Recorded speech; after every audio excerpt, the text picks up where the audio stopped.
This is the X&C Podcast, your Xbox newscast, featuring Colteastwood and Mag, hosting industry interviews and gaming talk live on YouTube every Monday night at 5 p.m. on the West Coast, 8 p.m. on the East Coast. For all of you listening around the world, X&C Podcast is available on demand on Spotify, Google, and Apple Podcasts. Welcome to the show. Join the chat, hit the like button, and let's get into this week's topics with the Xbox Newscast.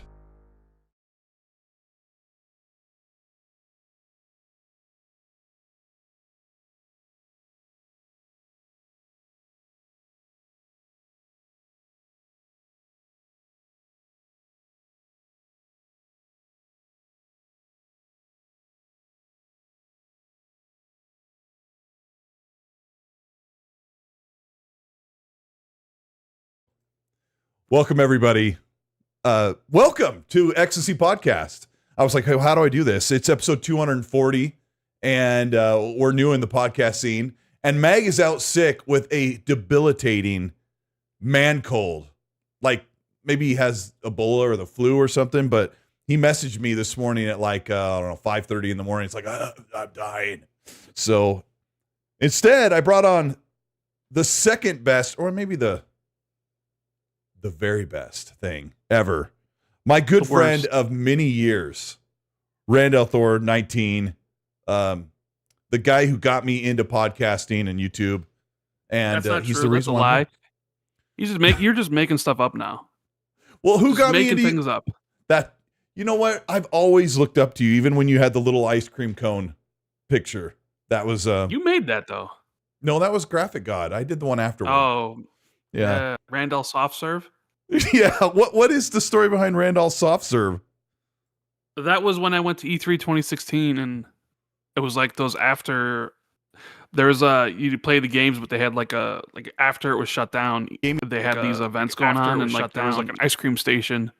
So I remember getting myself some ice cream with some M&Ms, and taking some pictures. So that's where they took the picture, and it was like me holding the ice cream thing. So Randall Soft Serve was born, but nobody said that, and God, I even forgot about it until you mentioned it. Yeah, I mean, I think it was around 2018 when you stopped having the soft serve graphic, but a lot of stuff's been going on lately. So there ain't nothing going on, Colteastwood. There ain't nothing going on. There might be a couple of important things, but I tried out the replace demo, and you don't like demos or betas or open demos. Yeah, you never play them. Why is that? I don't know. I'm just not interested. I'll wait for the full thing. I think it has something to do with, I forget exactly what game, but there was like a beta, and we played a lot of the beta, like multiplayer wise. I couldn't. I'm trying to think of the name of the game it was, but I don't really remember. Like how long ago was it? This is like probably late 360, early Xbox One generation. Okay. So we played a ton of it, and we really liked it. And then the full game came out, and I remember we all bought it, and we all played it for like 10 hours, but we're just like, I'm done, because we had spent 50 hours in the beta. And it was like, yeah, I don't want to do, it's like, we already played this game for so long. So after that, I was just kind of like, you know what? I'm done with betas. I'm done with demos and stuff. I'll wait for the full game. Yeah, there's been the rare That's kind of been my stance. Yeah, and you stick pretty close. You stick 100% with that, because we've always talked about games where I try a beta or an open alpha or a demo of a game. And there's been a couple games where I play the demo and I'm just like, I had my fun. I don't know if I want to spend like the full $60 to have any more of that fun. So demos have put me off of buying games, but there was like I'm not even a Sonic guy, but Sonic had a demo in their mid 360 era. It was a 3D like camera behind Sonic game, and I played the demo like 10 times, and I never ended up buying the game, but I always loved it. And it's like, that's one. The other game that really sold me was the demo for Just Cause 2 way back in the day. Did you play that one? Back in I played Just Cause 2, but I didn't play the demo, but I played the full game. Yeah, the demo let you like one little corner of the island, and it let you blow up stuff and try out the physics, and it sold me. But I played the replace demo, and it's got the Batman combat, but really a lot slower than Batman. and it's got a really cool vibe, and like it's got that cyberpunk Blade Runner 2049 thing. So you kind of been keeping an eye on Replaced, and as far as we know, it's exclusive to the Xbox at launch, at least. I don't know if you remember. Off the top of my head, I think so. Yeah, But I think it's just one of those things that. because comes out early March. Yeah. So I've been playing a little bit of that, and you've been playing Arc Raiders, and you have like kind As of always. a religious thing that you do, every evening, because you and I talk on the phone, and then you're like, time to go play Arc Raiders, and then I don't Time to hear go from play you. some Arc Raiders, kill some people, and take their stuff and make them mad. And boy, do they get mad, Colt. Every single slur ever made, you hear it in Arc Raiders. Ooh. Proximity chat, it's amazing, but people get so mad. They get so upset. Would you say you're a worse rat than who's more of a rat in Arc Raiders, you or Gaz? Oh, Gaz is unquestionably. I'm not a rat in Arc Raiders. Like, we don't do the fake friendly stuff. Sure, we shoot on sight, but we're not trying to befriend people, do a raid with them, and then betray them behind their backs or whatever. And we're not camping extractions. Where there's shots, we make our way over there. And sure, I mean, you'll eventually, third party or fourth party a battle or whatever. But there's plenty of times that we win a fight and then someone third parties us and we lose. But it's just amazing to see how angry people get when they die. It still brings a smile to my face every time it happens. Yeah, I won't say a word if somebody downs me or double crosses me, because I won't give them the satisfaction on the proximity mic. And that blue number's in the chat. I played a bunch with her and our friends, and we've had so much fun in the friendly encounters, but then we've had some really cool, intense like PvP moments. And she'll say, you're a piece of trash, you know that? Or she'll cuss at them when they're about ready to punch her out. And I'll never say anything. I'll just I'll mute the mic and say in the party chat, like, I just got downed. I won't give them the satisfaction that I'm pissed. But people will just always vocally tell you how much they hate you and call you a different race or orientation. Yep. Yeah. I was talking to a guy, my wife's friend's boyfriend was like asking me like, what are the big games right now? And I go, well, there's this game called Arc Raiders. And I'm like, how do I explain this to a guy that only kind of plays games on the periphery? I was like, yeah, you shoot robots and there's real people and there's an open mic thing, and you don't get it. I hate that. Those are like the worst situations when you're trying to talk gaming and people don't have nothing to do with it. But anyway, everybody welcome Rand to the show. We've got a lot of stuff to talk about because some stuff keeps kind of breaking and unbreaking when it comes to the news. And I thought we'd kind of warm up and talk about the big announcement that Kind of Funny Games podcast just teased that they're going to have Todd Howard on their show. And Rand and I have been conspiring and trying to figure out what's happening in the near future when it comes to Bethesda. I wouldn't say that. You make that more than it actually is. So you're like, we've been trying to figure it out and conspire. It's like, no, we haven't. No, we haven't. No, you might have been. I was just like, Todd's cool, dude. Greg likes Starfield. Greg likes Todd. Maybe they're just over there to for lunch or something. They had Todd on. I don't know. I was trying to say you and I have been trying to conspire and discuss what the near future is for Starfield. For Starfield and Elder Scrolls. You think they're gonna announce Starfield 2.0 and everything so I can make a video and get it all prepared and stuff? You think they're gonna do that? I'm like, I don't know what they're gonna do. Shinobi says it's not happening until March. Right. Shinobi knows what he's talking about. So who knows? I gotta put Rand in his place for a minute. He's driving me crazy. I was saying that we always are talking about what the possibility of what Starfield's next announcement is, what they're gonna show, and what the future is, or the near future of Elder Scrolls. And then the Todd Howard thing for Kind of Funny Games comes up. Sure, of course, I made the jokes like, you think they'll talk, you think Greg Miller, and I did say this to Rand, he's right. You think Greg Miller like eke like a little tease out of him? Because you and I don't think that Starfield is getting any kind of like official, like little 6-minute video from Bethesda until next month, because that's what Shinobi says. So this must be a big moment, because like you said, Greg Miller really loves Starfield. Is it a big moment though? if Todd's just there just to shoot the breeze, is that really a big moment? Hey, I don't have Todd I mean, on it's my a big podcast. moment for Greg, you know. Yeah. Well, sure. I guess that's true. But that's kind of funny games. They got a lot of people on their podcasts. Yeah. I mean, it would be cool if Rand and Jez had Todd Howard on there because a little bird told me that Todd Howard knows all about the Xbox 2 podcast. Yeah, Jez told me that because I think Jez met him, and I said, "Don't worry, Todd's lying to you. He has no idea who you are, let alone me, let alone our podcast. So stop." He goes, "Stop it." I watched all of your videos. Colt Westwood. He looks at his hand. Yeah, exactly. I watched all of your podcasts, Septic Sauce. Yeah, just like checking his crypt notes about what person is this and where are they in the podcast community or whatever. Yeah. What about Paris Lilly? What's your honest opinion Everybody of him? knows Paris Lilly. Yeah. Everybody knows who he is. He's awesome. He's amazing. Do you think Todd Howard has watched Paris's videos? Oh, absolutely. He's been in kind of funny games. Yeah. I bet you Todd watches that stuff, and I'm sure Paris has met him in real life. Well, is Paris in the chat? If he is, yeah, he's in the chat. And Todd told me when I talked to Todd Howard in 2023. He's Todd even knows Colteastwood. He goes, I wouldn't trust Paris as far as I could throw him. I'm like, he's like 9 feet taller than you. But Paris always comes into the chat, Rand, and he just writes Xbox dead, like every week. It's just thing. So, truth to power, right there, right? Yep.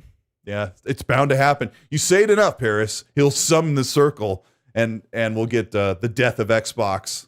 So a little moment to talk to Todd Howard about what's going on. I mean, what do you think they're going to eke out of this? I bet you Paris knows what's going on because he's a part of Kind of Funny Games. Well, so why don't you tell him to write knows. in the chat?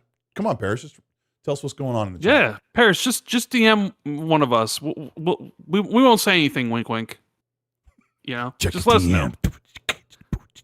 Check your DMs. Yeah. You don't know. No. Yeah. I don't know. I think it'll be a moment. They'll probably talk a lot about the TV show. And I do think that Todd will make some type of little, maybe we're ready to talk about Starfield soon. And then that's all he'll say. But it'll be cool to listen to. Anyway. Yeah. I mean, Todd Howard maybe talks about Indiana Jones. Nah, maybe not. I don't know. Maybe it's just there to just have a good time with Greg. Yeah, probably. You ever think of that? Okay, fine. I'll take that. You ever think of that, Cole? He just wants to hang out with his BFF, Greg? The one person in the media that loved Starfield? Everybody else in the media didn't like it? He's like, I'm hanging out with the one guy who gave it a game of the year and 10 out of 10. I love you. Oh, my gosh. That's not true. I think Paul Tassi liked it. Oh, and Gene Park. Yeah, they did. Yeah, they loved it. I think... Paul Tassi defends the game for what it is. Kind of like me. Sometimes you just have to tell people. How many hours do you have in Starfield now? If I actually surpass you in Arc Raiders, your playtime in Star, do I have more playtime in Arc Raiders than you in Starfield? It's like 600 hours of Starfield, but a lot of it is.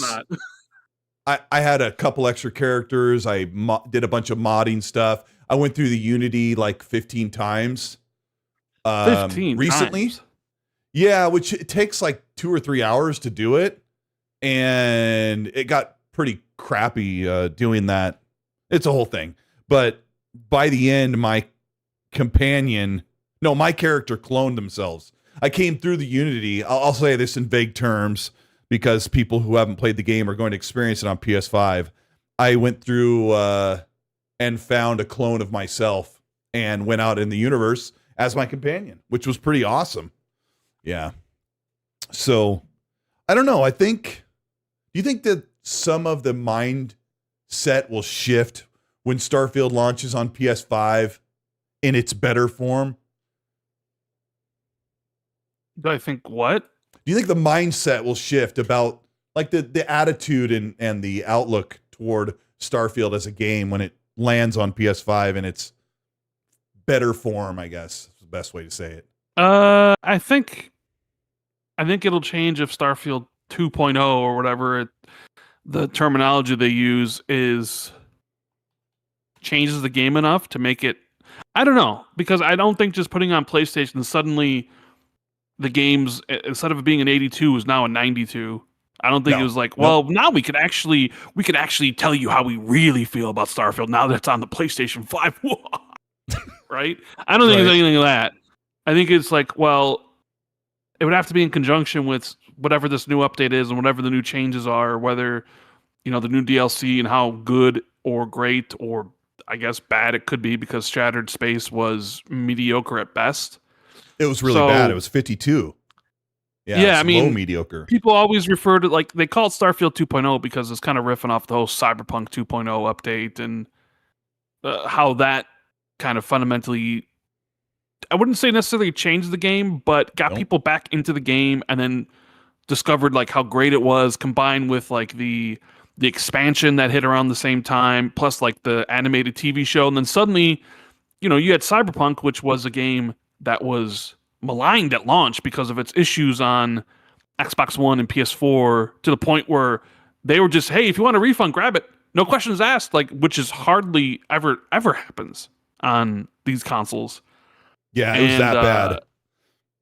You know, do I see Starfield reaching to those heights of Cyberpunk 2.0? Probably not. Do I think it'll be better than what we got at launch? Yeah, I think so, because there's definitely things they could improve, for sure. They could take a lot of feedback that people have given them over the years the game's been out, and they've clearly spent time on it, right? So I got a bunch of questions I want to ask you. Yeah, go ahead. My hope is that the DLC, whatever the expansion is, the next expansion is really good, because I really like Starfield for what it was, but I did not like Shattered Space at all. That was when you went back to it? Yeah, I went back to Shattered Space, and I'm like, oh. Did you finish that? What are we doing here? You did, didn't you? You and finished the so I'm DLC? hoping this.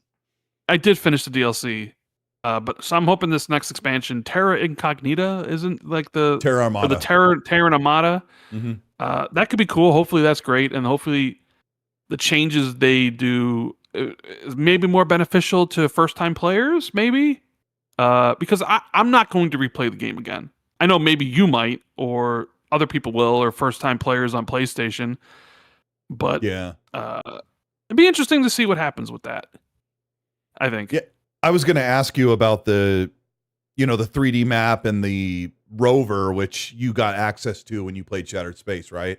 So you did experience that. Yeah. So I mean, I don't think of those as, oh, they've righted the wrongs. I want to ask you about Cyberpunk, because I don't know if you guys know this, but Rand was one of the few people that didn't play Cyberpunk at launch. So his experience of playing Cyberpunk was 2024 or whatever it was, when it had done all the stuff that he explained. So your take on Cyberpunk is one of the greats of the generation, right? It was like one of your favorites when you played it. Oh, shoot. For some reason, I can't hear you. Let me try. My earbuds were acting up today. Hold on. Keep talking.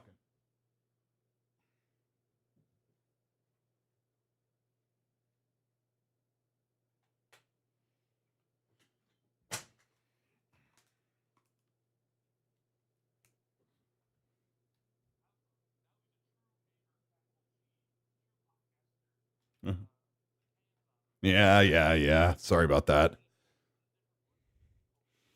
Yeah, I ditched these like 3 shows into XNC back in 2021. Yeah, I'm sorry. I didn't hear you, everyone else did, but I'm assuming you said something about how you loved Cyberpunk as is. But what I really wanted to know was like what your thoughts were about Cyberpunk when everyone was talking about it and playing it, like in the moment in 2020.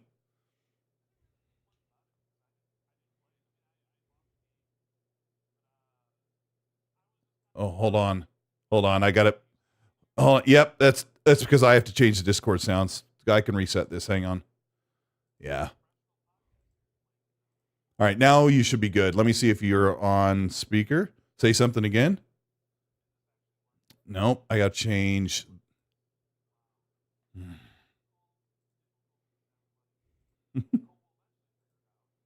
Mm-hmm. The calling of Ark. There you go. Rand, and I got to go kill people. So anyway, now that you're back, I asked Rand, which you probably heard, what your thoughts of Cyberpunk were back in 2020. I mean, back when it first launched, I don't know. I didn't play it, so I didn't really have any thoughts. Like I did. I guess my thoughts were, man, how did CD Projekt Red really screw this up?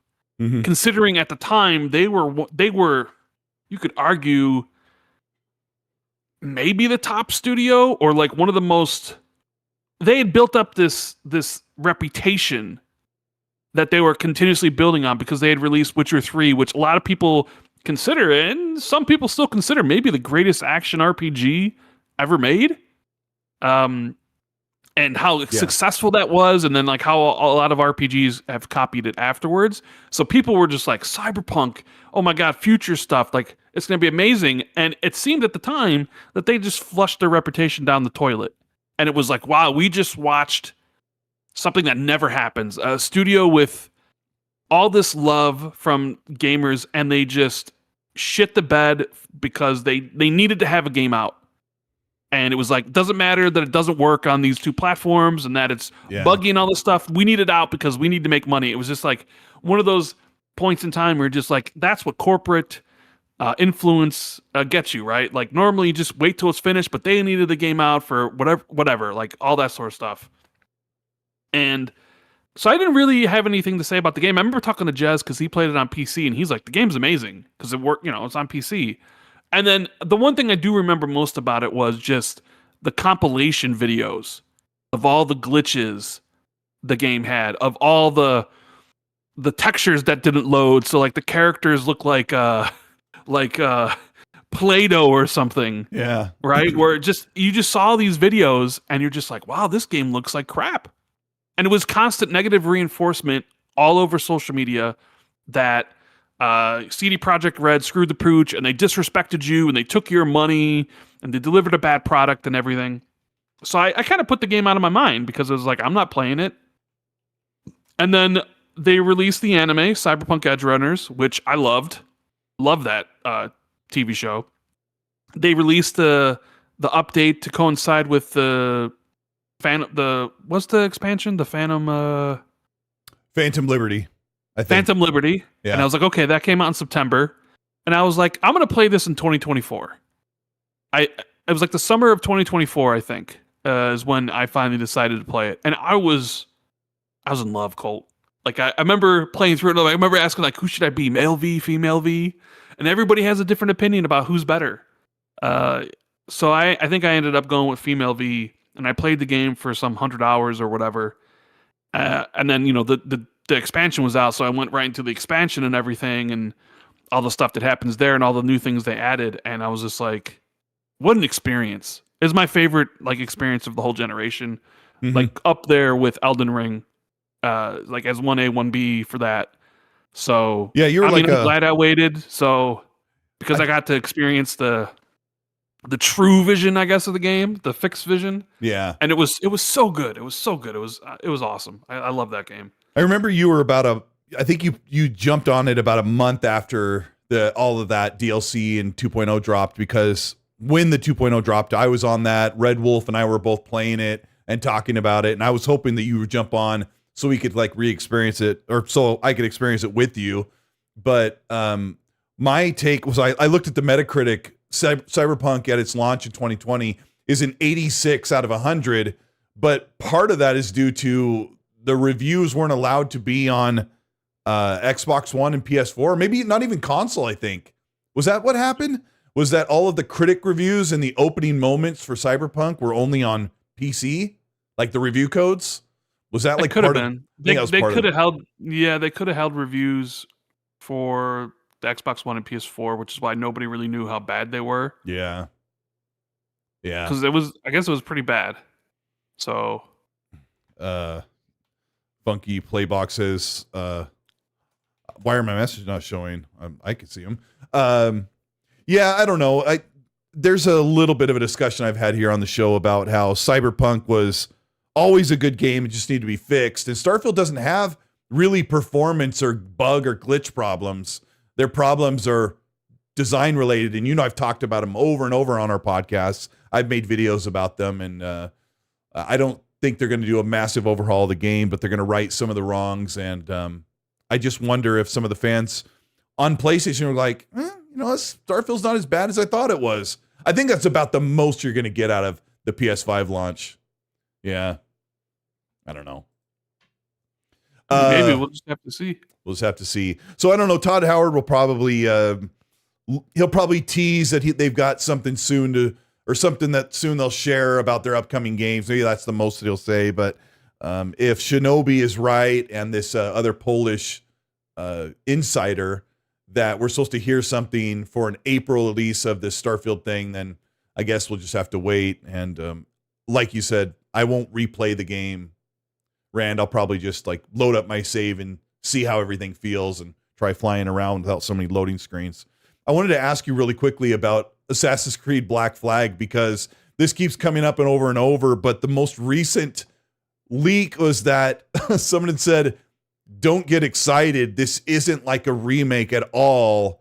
I can't say anything, they said, but just expect slightly better resolution and performance. And fans that thought they were going to overhaul the combat and the RPG systems are going to be sorely disappointed that this is a phone-in remake of Black Flag. That sounds just like Ubisoft's MO. Something that's completely phoned in, that's Ubisoft to the core. I mean, yeah, has Ubisoft ever done a remake of one of their games? Like, to the extent of a Resident Evil 2 style... I mean, Rayman Legends is like a complete overhaul of the old 32-bit or 16-bit games. But I don't think so. But I mean, I think they're completely different. I mean, I could be wrong. I mean, I love Rayman Legends. I played it twice, but so it's It's a 2012 Xbox One game. Well, I think it's a cross-gen game, right? It's a 360 game. Yeah, it's 2012, and the 360 was done with its life cycle. Its official life cycle a year later. I'm pretty sure it's 2012. So I guess you could argue, does it need a full-on remake? Probably not. I don't necessarily think it does, but they're probably. I mean, I guess it really comes down to what are they going to charge for this? Is it going to be a full price $60 or $70 game, or if it's just a remaster, is it going to be more budget? Like, is it $40 or $30?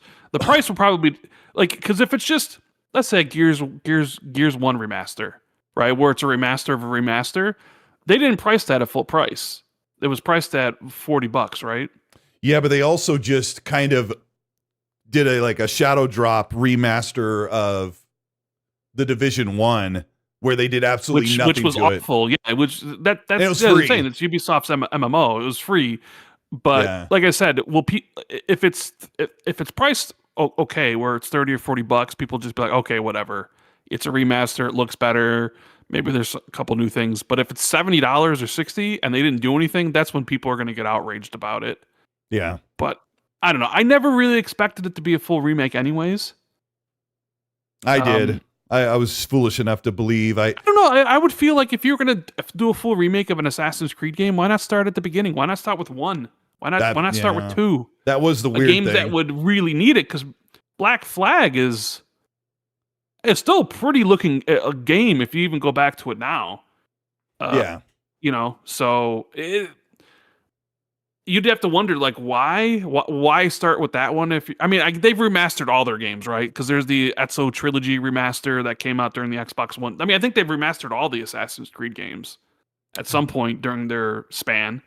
Yeah, basically a good chunk of them, like the Ezio stuff. The one didn't ever get any treatment other than on Xbox, where it's 4K 60, and that looks really good too. That version, yeah. So I don't know. It's just I don't know. I had this hopium thing going on because I really liked Black Flag, and I wanted to see like this new imagining, like what would it feel like to play it again for the first time is what I wanted. And Ubisoft just, I don't understand. They have all this train track laid out for them, and they make the dumbest decisions. I can't even tell people what's going on with Splinter Cell, because I honestly couldn't even tell. I can't even remember where they're at with Splinter Cell. I'm like, I think they're doing a remake of the first one, or wait, I think they're rebooting it and doing an all brand new Splinter Cell game. At this point, I don't even remember. Now, you would remember, but I can't even keep up. They're all over the board. So what is with Splinter Cell? Who knows? Tom Henderson would know. Well, I mean, they announced that they were doing the remake of, I think, the first game, or maybe it's Chaos Theory. I don't know which one. Okay, but even Tom Henderson said that like it was basically announced way too early, and then they had a whole bunch of recent, like they canceled 6 games recently, and a whole bunch of rejiggering went on. Mm-hmm. So maybe Splinter Cell's been pushed further back. But I mean, who knows what's gonna? I wouldn't be surprised if the game gets canceled before it comes out. I mean, that's what happens to all these Splinter Cell games. That I don't know. It's sad because at one point, Ubisoft was like a shining light, a beacon of originality in the industry back during the 360 days. Yeah. And they were one of my favorite publishers. Yeah, and same. You can make the argument now that they're one of the worst. It kind when of it comes to, yeah, when it comes to originality and giving people what they want, and I feel like it fell off with Watch Dogs. I don't know what 1. happened. Watch Dogs 1 is when it kind of like the promises started to not pan out for Ubisoft, and along the way they've made some of our favorite games like Assassin's Creed Odyssey, and they've had some fantastic games that I've even played a few that people didn't really love that much that were still fun. But Meg and I talk about this all the time because we like Ubisoft and we know their missteps. But this is funny because that just goes right into the next one, because Rand and I would never sit here and talk to you guys about Highguard, because that is a horse that has been beaten so far into the ground that you can't even see it anymore. But you and I talked on the phone the other day about the future of games as a service titles. And I wanted to posture this question to the audience that you and I were talking about. You and I kind of feel like Marathon is going to do well. My prediction is it's going to survive the year just fine. I think it'll do, like, it's not going to close shop before the end of 2026. I think it's going to do okay. And you're thinking of Marathon is, I mean, it should be okay. It's tough to really, it's tough to really come out and say, oh, this is going to be a huge hit or just a medium-sized hit or something. But there was a point where I thought, along with a lot of other people, oh, Marathon, this is destined for failure. That's what it seemed like. At least that's what everybody said after the alphas and stuff. And then the competition with Arc Raiders, because they did the beta right around the same time. And everybody was like, you need to delay. You really need to delay Marathon. And people were like, they're not going to be able to do it. Sony didn't delay Concord. They saw nobody playing the game and all the problems with it, and they still didn't even bother to delay it. So they ended up delaying it, and it seems like it was all for the better because the game looks better. There's a lot more hype around it. Like the cycle, like people writing that Arc Raiders rave is starting to like come down because people have been playing it for a while and they want something new. Here's another extraction shooter. So maybe it's coming at the right time to have it be successful. Will it be as successful as Arc Raiders? Probably not. Will it be as successful as Destiny 2? Probably not. But, it might be able to carve out a good niche for itself. Will it die in 1 to 2 months? I think probably not. I don't think it's going to die right away. I think it might have a little bit of legs. I'm with you. I don't think it's going to be super successful, but I think it should be able to stand on its own for a while. And but nobody thought Arc Raiders would sell 15 million copies or 14 million copies. It did in like 3 or 4 months. People thought like, oh, it'll do fine, but it was one of the biggest success stories of last year, right? And are people underplaying Marathon, where Marathon sells 10 million copies or something? I don't think so. But it is interesting, the position where you have Highguard, a free-to-play title, and people try it out and they immediately leave, versus Arc Raiders, a $40 paid game, and it sells 15 million copies, and then Marathon is also $40, right? So you can't even get people, if you're on the fence. That's what free-to-play is kind of good is, where if you're on the fence, whatever, you just download it, try it out. you don't lose anything because besides your data. See if it's for you. Well, like $40, it's like, well, if someone's on the fence, they may not. But if all your friends get it, maybe they will. I mean, like Helldivers 2 was also very successful at $40, and people were saying that game should have been free to play. And they went the different way with that. So it's funny that Concord's the free to play. Like Concord's the one that failed. It was free to play, and Highguard didn't do well. It's free to play. But then like the paid multiplayer ones are the ones doing well. Was Concord free to play? I can't even remember now. Actually, you know what? I'm wrong. Concord was $40. So never mind. Yeah. I thought it has like, oh, look at all these free to play games not doing well, and I was like, oh wait, Concord was also paid for. So it's been like a barrage of these live service games that have come in, and somebody shared out a tweet that had like this Concordian timeline, and that kind of was like this little moment where people were sharing that, and I went back and thought, man, every year there's been this prominent game that has everyone's talked about that completely failed. And I think last year's was Mind's Eye. The year before was Concord. The year before that, Veilguard. Just goes on and on. There's always that one game. And there's always the argument that people make online. I think Destin Legary said it. He's like, games always sucked here or there. Like, even if we go back to the Atari or Nintendo generation, there was always like these games that were never good. But absolutely. Anybody ever watch Angry Video Game Nerd? And the IGN game, IGN or whatever it was, like the awful Nintendo games from back in the day? Yes, the first one was Simon's Quest. Gaming was so much better earlier. It's like, no, there's just as many bad games too. Yeah. I mean, I think now there's more games simply because anybody can make a game and self-publish it, which wasn't necessarily the case. But you don't really hear about all the games that die every single week. You know, you hear on Xbox, I think you get like 10 or 12 games that come out a week almost. You know, in Steam, there's probably even more. And a lot of those games probably end up straight up failing. You never even hear about them. You know, it's the ones you do hear about are the ones that are, you know, have the high budgets or have the high marketing. Like nobody knows about Squirrel and his nut not doing well or something because they don't even know it exists, but yet it's still released, right? It's funny to think about what makes those games so meteoric for them to fall, right? Because if you talk about like Squirrel with a Gun or, you know, some random game that fails that we never hear about, it is the hyperbole and hyper marketing of something like former Rockstar developer creates this AAA game and he shows it 6 months before release and said it's coming out this June, and you think that it doesn't pass the smell test. It looks too good. It's only just shown. It's actually coming out in a weird time of the year, and I get mad and I blame like the social part of gamers that want something to die, but I can't help but realize we've seen millions of games in our lifetime, like literally millions of games, and something has like, you put a thermometer on it, right? When you see something. So when we saw FairGames, which is what I was finally trying to get to, when we saw FairGames and Jade Raymond's behind it, and PlayStation's like brought this studio in, and it's got the push of State of Play, and it's got the high caliber of those people, and then it's a live service game.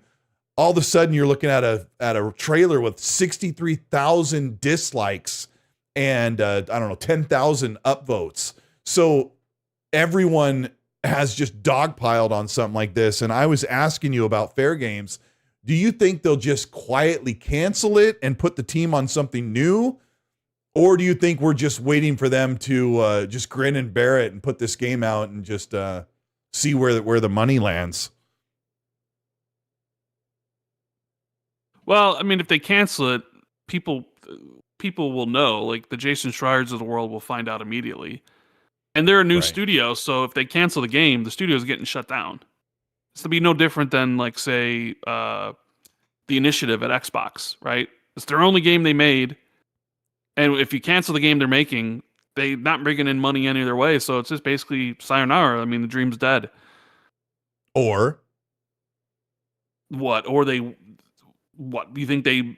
Like, because the problem is, games take so long to make now. Yeah. So if you cancel FairGames, you're a square one. You're still looking at 4 or 5 years for another game, and they're not going to bankroll that. So they just cut their losses and be like, all right, well, the game's canceled. We're cutting studio.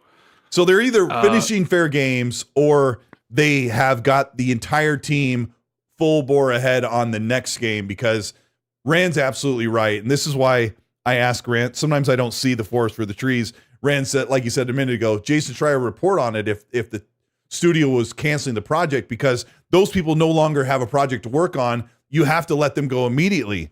So, it just makes me wonder if why are we talking about Fair Games anyways? Just because nobody's heard about it for a while? Yeah, it was like the next thing on the list that was coming up, and it was only shown 2 years ago though. But I wanted to ask you about state of play from the perspective as an Xbox fan, because maybe barely half of that show represented games that would come to the Xbox platform, just at a glance when I'm thinking about it. So I thought I would ask you about, we both watched the state of play separately, and I have like a short list of some of the games, and I thought I would just kind of ask you if you have anything you want to say about them. But this is so funny because Rand's a fan of the Remedy games, really likes Control, and I can't stand Remedy. And this state of play, for some reason, Control Resonant looks like a game I might actually want to play. Did it resonate with you? Did it resonate with you, Colt? Did it? Tell me what you said when I'm like, did you see Control Resonant? What'd you think? We got more gameplay. How are you feeling? I said that my hype for the game has started to dwindle. Yeah. Because it reminded me a lot of Control. It basically was like Control Prototype or Control Infamous. And which are games you like? Sure, but I don't love. Okay. And that's not what I wanted from Control. Oh, that's not what I wanted from Remedy. Like, mainly because it felt like the melee did not seem impactful in any way, shape, or form.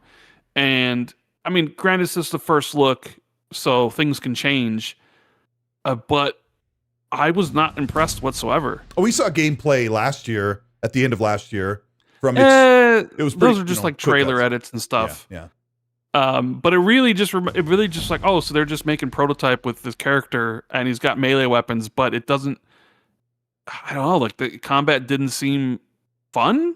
And that small snippet they showed, it was like smack, but you really like finish. those sort of games, because Colt likes mindless games where you can just do whatever, and he puts a smile on his face. So to him, he's like, oh my god, this is great. And then to me, I'm just like, ugh.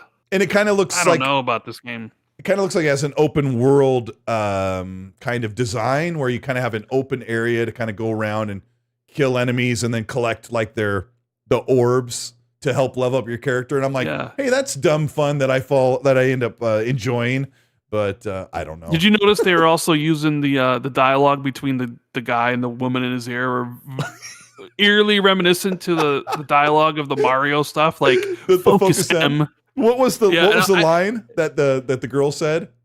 Try not to get yourself killed out there. But it was basically it really was so apparent in this after watching, the Mario thing. Yeah. And then seeing that dialogue play out in this game, and I'm just like, oh my god. I mean, we knew it was true anyways because we've all played games like that, but in this one it was like, it's like, oh my god, it's so true. And it is the thing, and it's like, look, I love Remedy. I'll play the game regardless. Yeah. Maybe my concerns are fixed, but I was not impressed by what I saw at all. I mean, the boss fight, I will say the boss fight looked cool, but I know I saw people's reactions, and the reaction, like people, like when he flipped gravity and was like he stuck to the side of the building and the thing shifted. That's pretty cool. Yeah, I love that. People were like, "Oh my god, that's amazing!" And I'm sitting there, I'm like, "We've seen this in other games before. This isn't that impressive. Like, what are we doing here?" Rand, did you play Inversion on the 360? Yes, and it was awful. It's one of the worst games ever. I wanted to like that so bad because Rand and I are talking about a Gears of War clone game that came out at the end of the 360 generation. You had this like water cooled tube backpack, like a Ghostbusters thing, and you could shoot enemies and flip the gravity on them. But the map would also flip at a 90-degree angle at times, and you had to kind of navigate cover-based shooting. And I mean, on paper that sounds awesome, but it's totally the focus M. Like it's that dialogue and that cheesy like, I need a sip rep ASAP. like that kind of crap that has gotten so old over the years. Was that Gears of War? No, I'm talking about how Inversion did that, but you know, I know, but I'm saying like that's not like I can see Marcus saying that. I need a sit rep. Do Marcus's voice or Dom's voice or something. Revive me. Oh yeah. Cut that door. You know. What was your name? Foz. Shut the up, Foz. It's the best line in Gears 5. The other games, I'll just name out a couple of these, and we'll move on from State of Play because these are games that are coming to Xbox and PlayStation. Star Wars Racers, we finally got gameplay, and boy, we're gonna talk about for a minute here about how cinematics before you see gameplay can kind of ruin your impression of the game. But you probably have little to say about Star Wars Racers, whatever it's called, but Galactic Racers. I mean, it looks cool. It's from the. At first I was like, I don't know if I want a pod racer, but some of the racing clips they showed look interesting, and you know, we don't get a lot of variety in racers these days. You notice that? Like everybody else kind of always tries to copy Forza, and you know me, I hate sim racers. So like the Forza Motorsport or the Gran Turismos. Any of that stuff doesn't resonate with me. So like we used to get tons of different styles of racers, whether they were burnouts or split seconds or split second was awesome. That was right, but now it's just that. So there is something to say about Star Wars where it is doing something different, even though it is Star Wars, where it's like, you know, that could really scratch the itch of wanting something different. We'll see. We'll see how how it goes. Last gen we had dirt, mud, gravel. There's actually a racing game called Gravel that came out at the end of the Xbox. Yeah, it was Blur.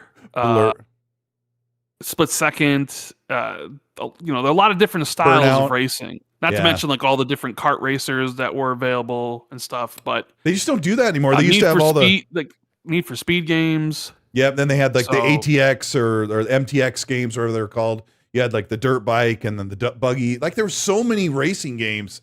The next one's called, Jacob goes, the next one's called Road. Yeah. You want to play Road? You want to drive? There was what was that 360 game? I never bought it, but it was famous for having the biggest, most empty map.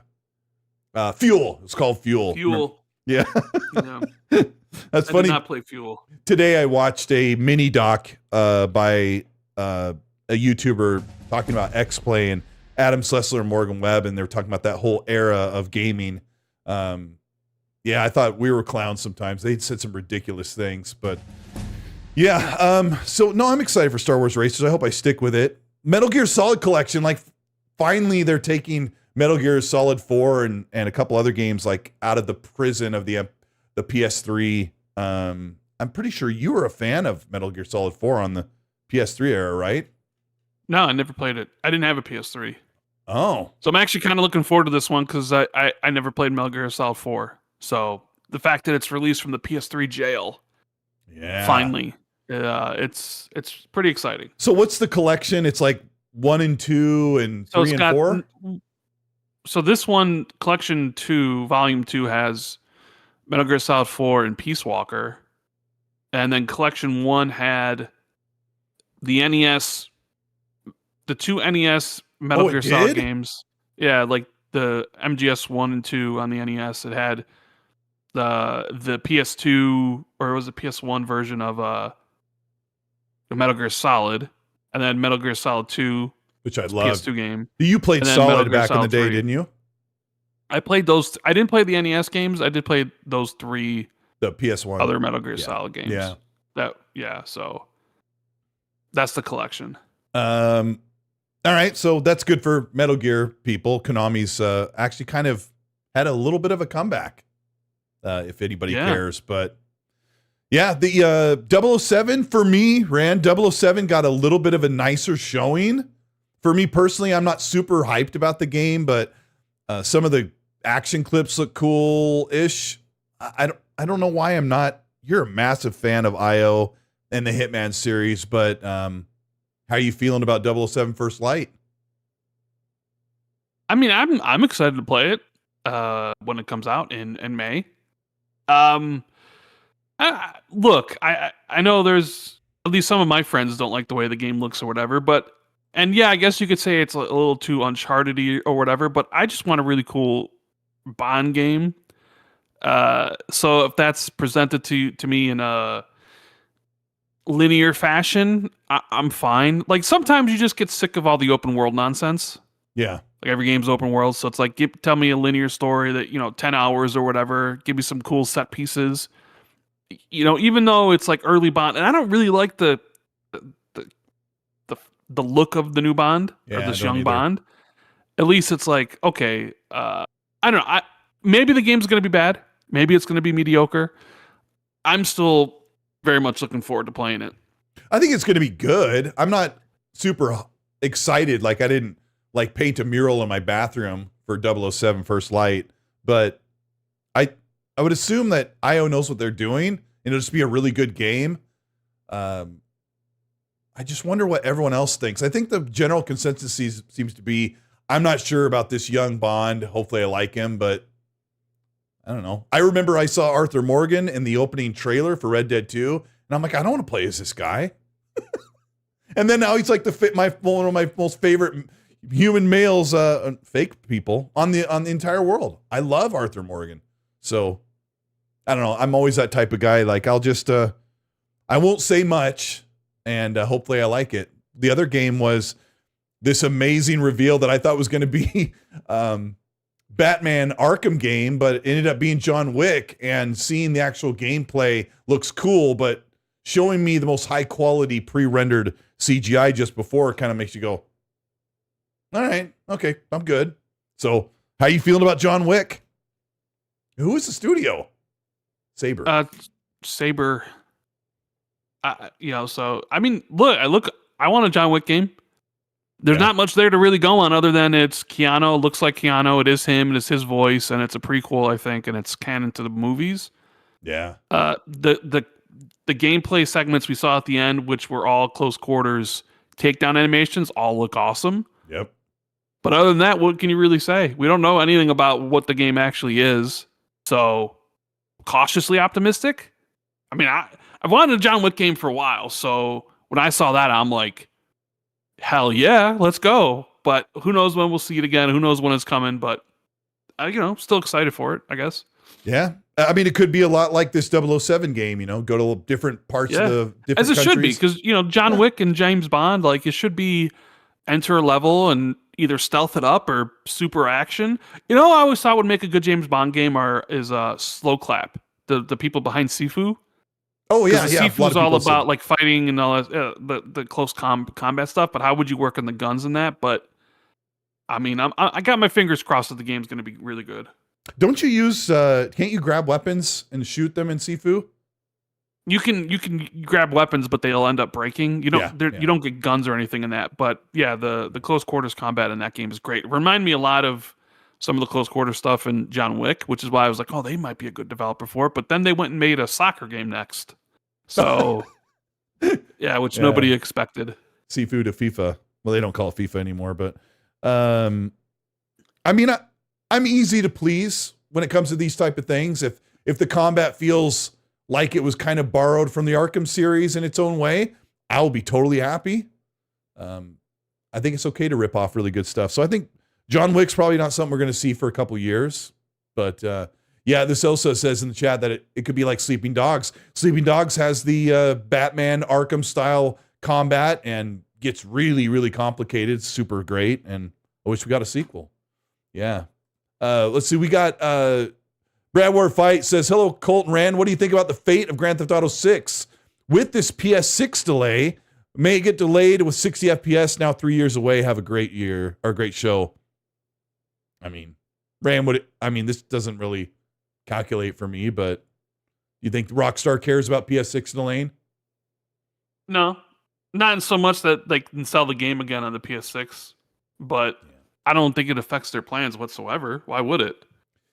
You and I have famously always said that Rockstar doesn't give a flying crap about what generation it is. They will release their game. Did they release Grand Theft Auto 5 in September of 2013 when the new generation was literally a couple months later?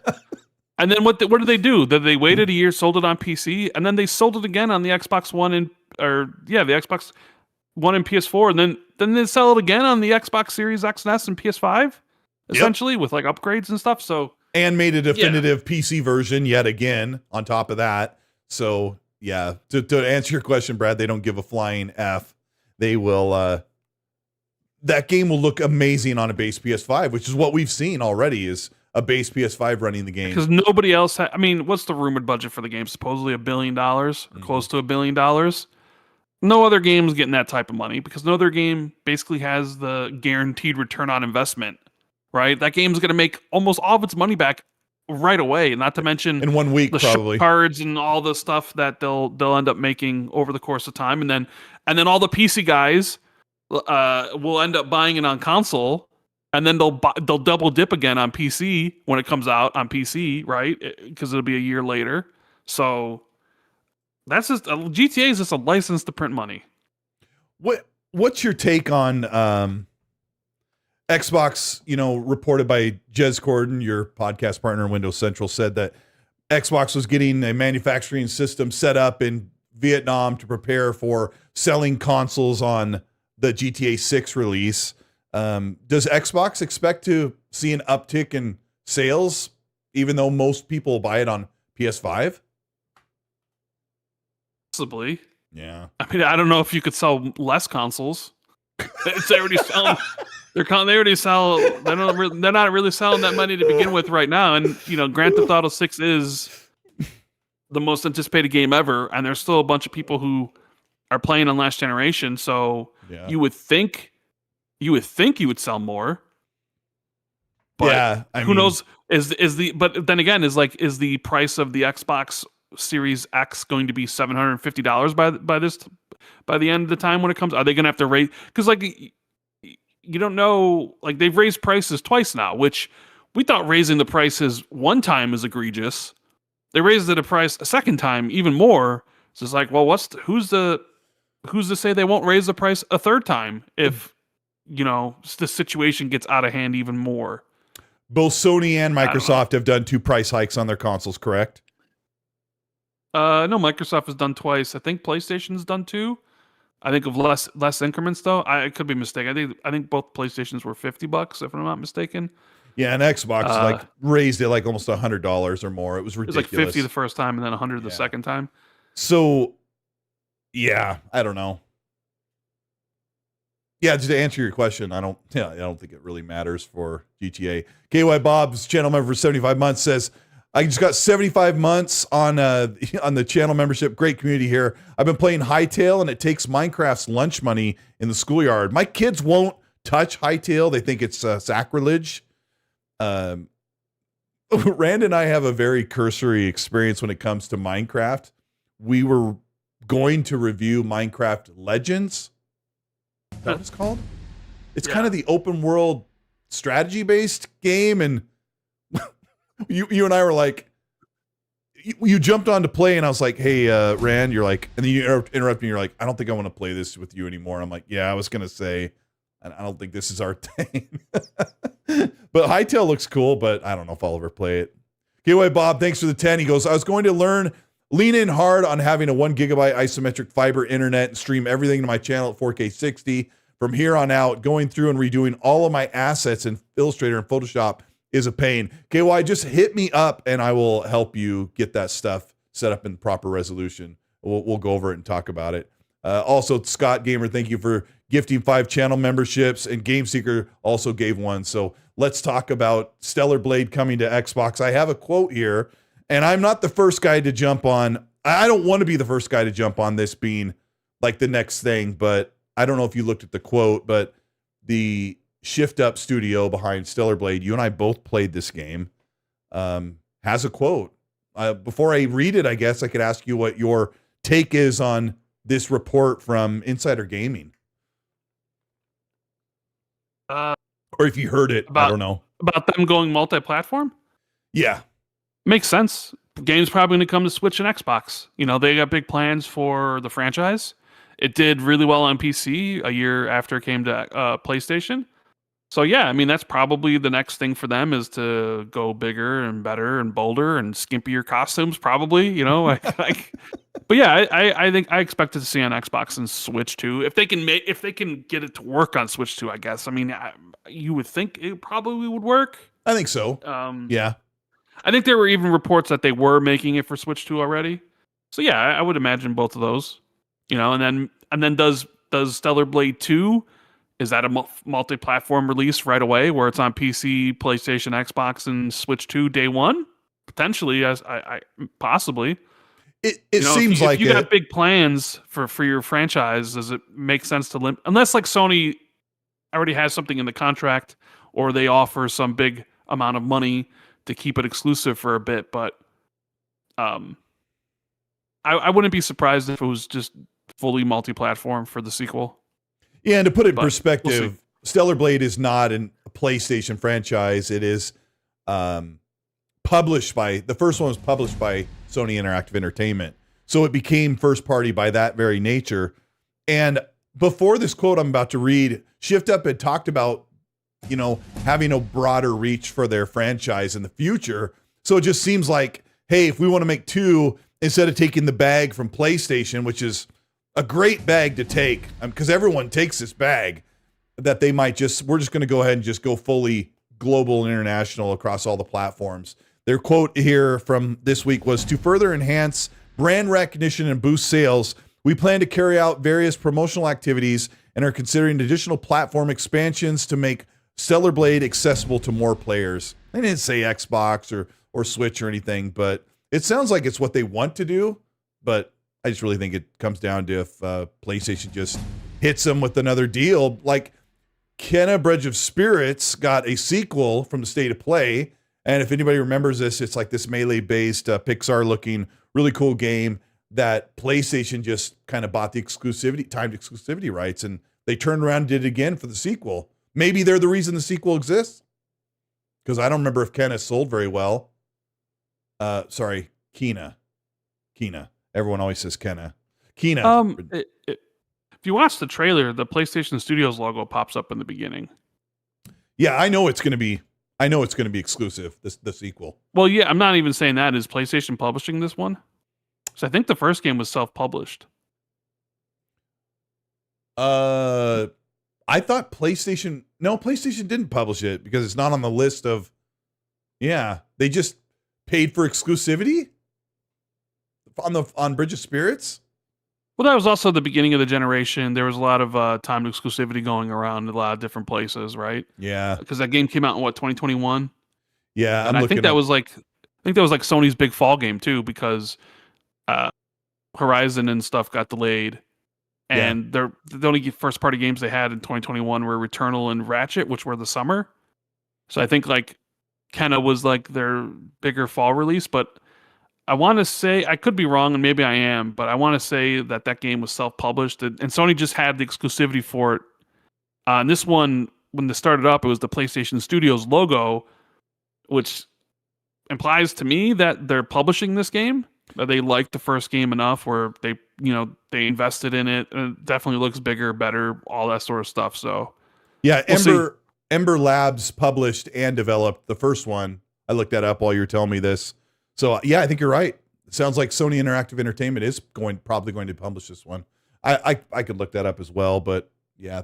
Thanks, that blue number, for gifting 5 channel memberships. Appreciate that. Roy, Game Seeker, Carter, Bill X, and Tony Caputo received channel memberships. Thank you. Appreciate that so much. If you have a channel membership, you get to watch my video. If you want to, you can watch my videos like 10 to 12 hours before they go public. You can be in the comment section first and say second.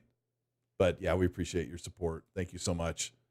All right. Yeah, that's the state. I think the State of Play was good. I enjoyed it. I think when it comes to games, this will precursor the rest of the show. When it comes to games, the industry's in a pretty good spot right now. We are kind of inundated with lots of great games, and there's something everybody's excited about it, at least at one point or another.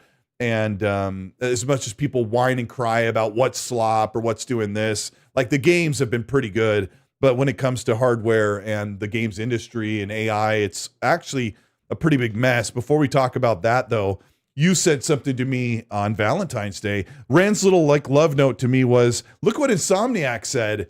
and they wrote not likely to a tweet that was deleted. You've probably seen this, but an Xbox fan replied to a Valentine's Day post from Insomniac, said, Spider-Man on Xbox? And my opinion is Insomniac shouldn't have said anything, but they said not likely. Oh, let's open a can of worms because Rand didn't like my response publicly to this tweet. But Rand, what was your first thought here with Insomniac's big, bold statement? Well, my first thought was, I wonder why they're even addressing, why they're even responding, was my first thought. My second thought was, this is going to make the rounds because people are going to write articles about it and make videos about it.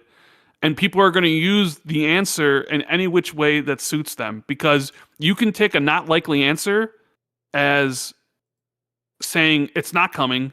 And then you could be like, because I saw I think it was an article from Push Square, be like, Insomniac crushes Xbox fans' dreams of whatever, right? But then I've seen other people, like some Xbox fans, being like, this is proof it's coming. Blah blah blah blah blah, because there is a difference between a yes and a no answer, right? Where it's like, hey, it's coming yes or it's coming no, right? There's no wiggle room for discussion.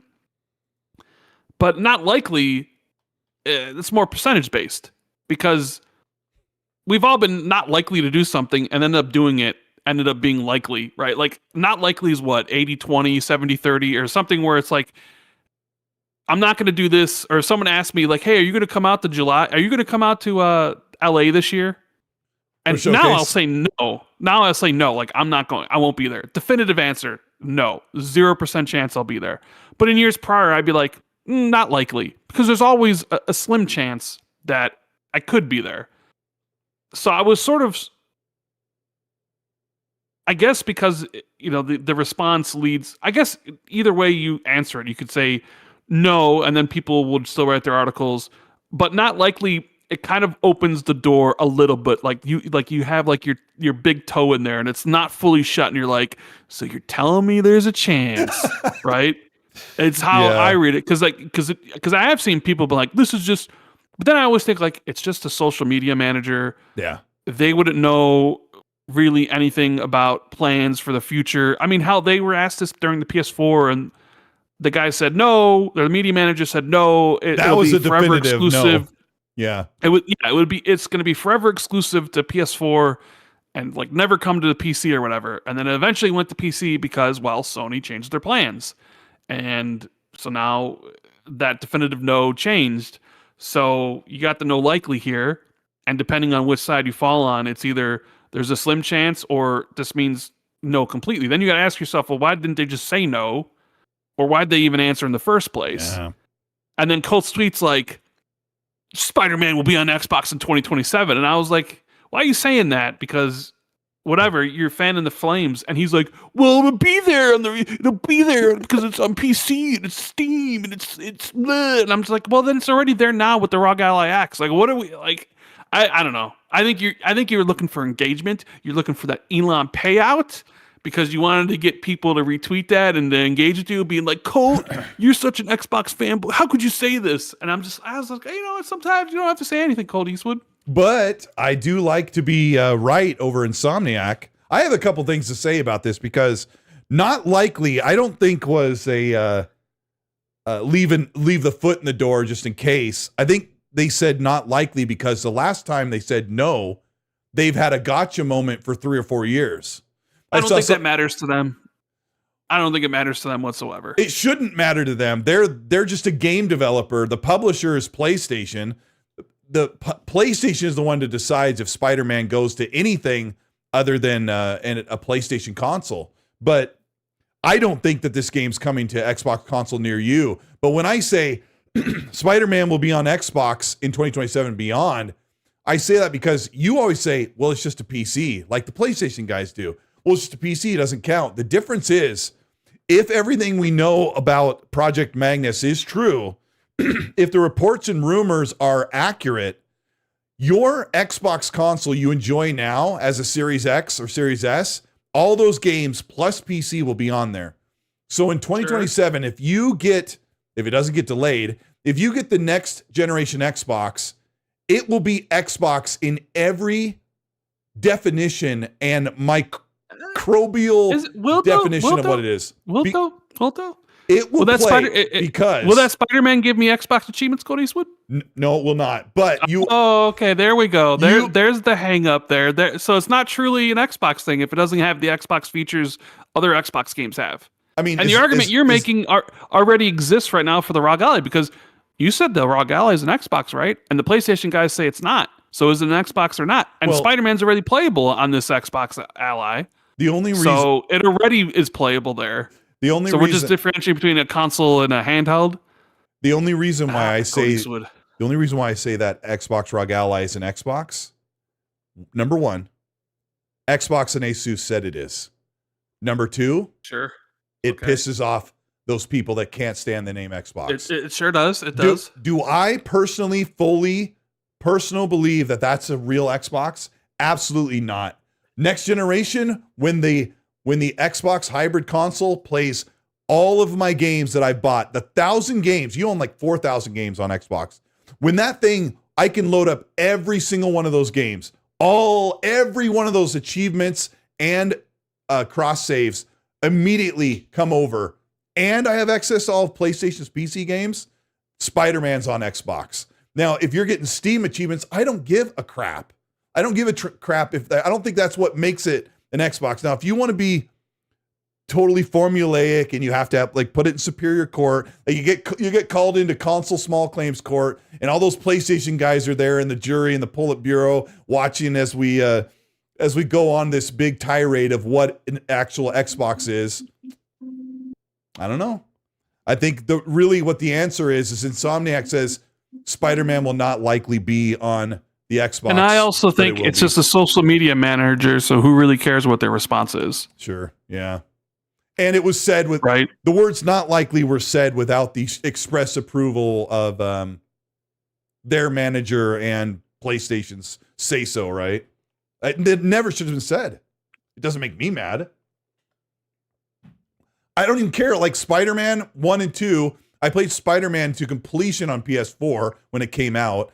I'll probably never play it again. I played Spider-Man 2 the week it came out on PS5. Like, I don't need that to be on Xbox. I have Spider-Man 1 installed on there because I was going to show it in my review, which I still have never done. So there it is. What about Spider-Man Miles Morales? They didn't ask about that game.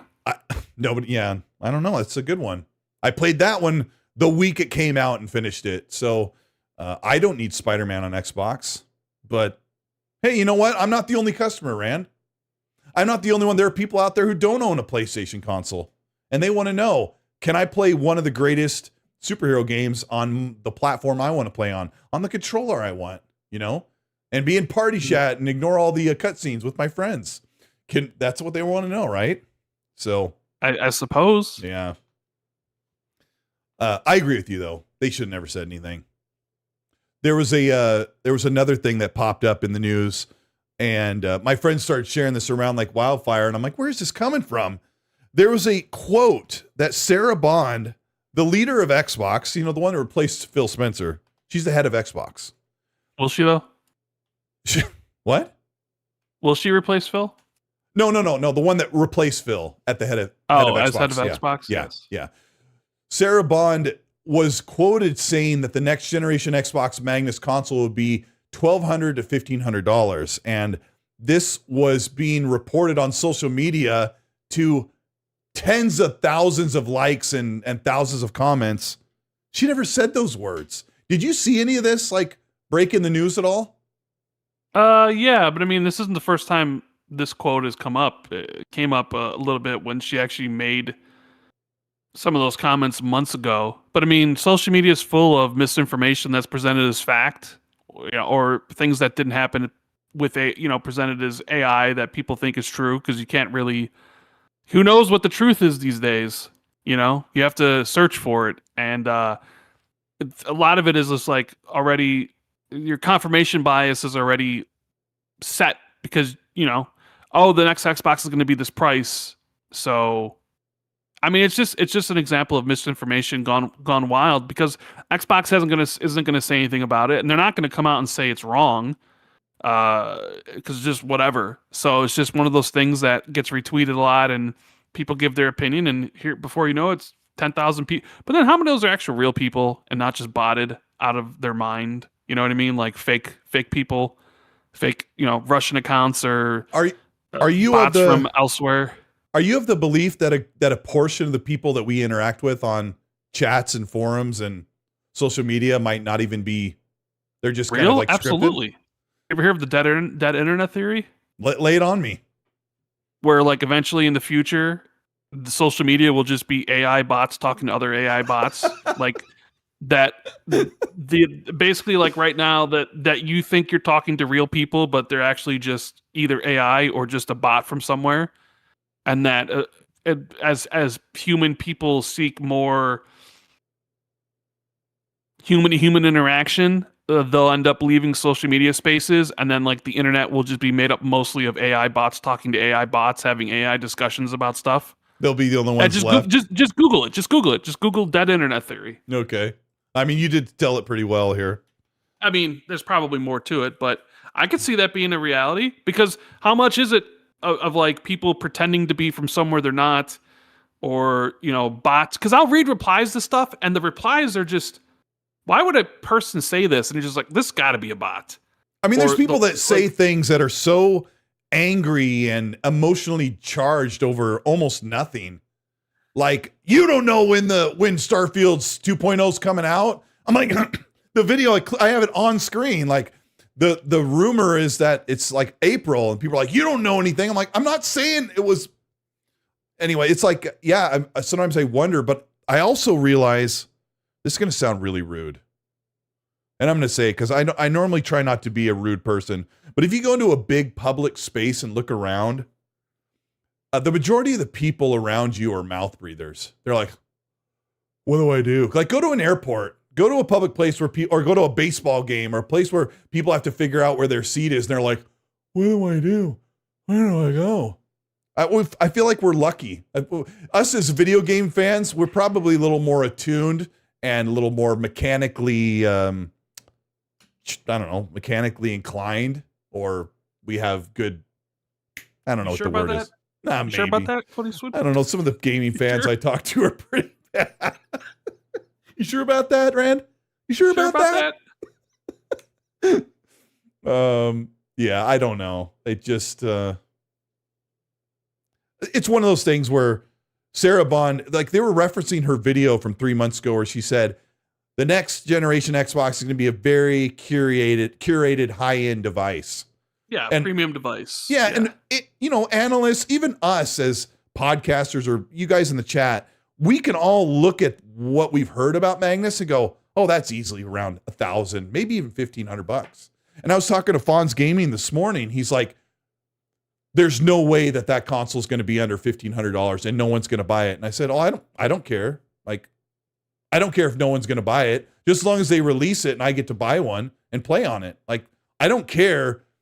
He goes, well, it's going to be their last console. I'm like, that's never been news. Like, we've known that Xbox is probably on their last console with Magnus. So, I don't know. Hey, what happened to the reports that the console was canceled months and months ago? Fonz Gaming said that it was canceled.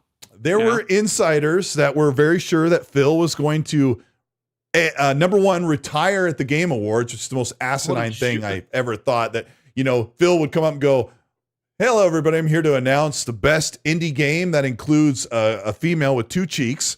But first, I'd like to tell you that I'm going to retire before the end of the year. Okay. Yeah. Nominees are, I couldn't believe that was being shared around by one. This wasn't Fonz, obviously. Fonz just told me that he heard this insider say it. And this insider swore that they were canceling the console. And that went around for a while. And that actually really that was one of those weeks where there was something negative that happened every single week about Xbox. Was one because they came out and said the console was canceled and everybody believed them. Yep. I mean, which, the Xbox has done things where it's like they say one thing and they do another. So it's like, it's hard to give them the benefit of the doubt sometimes.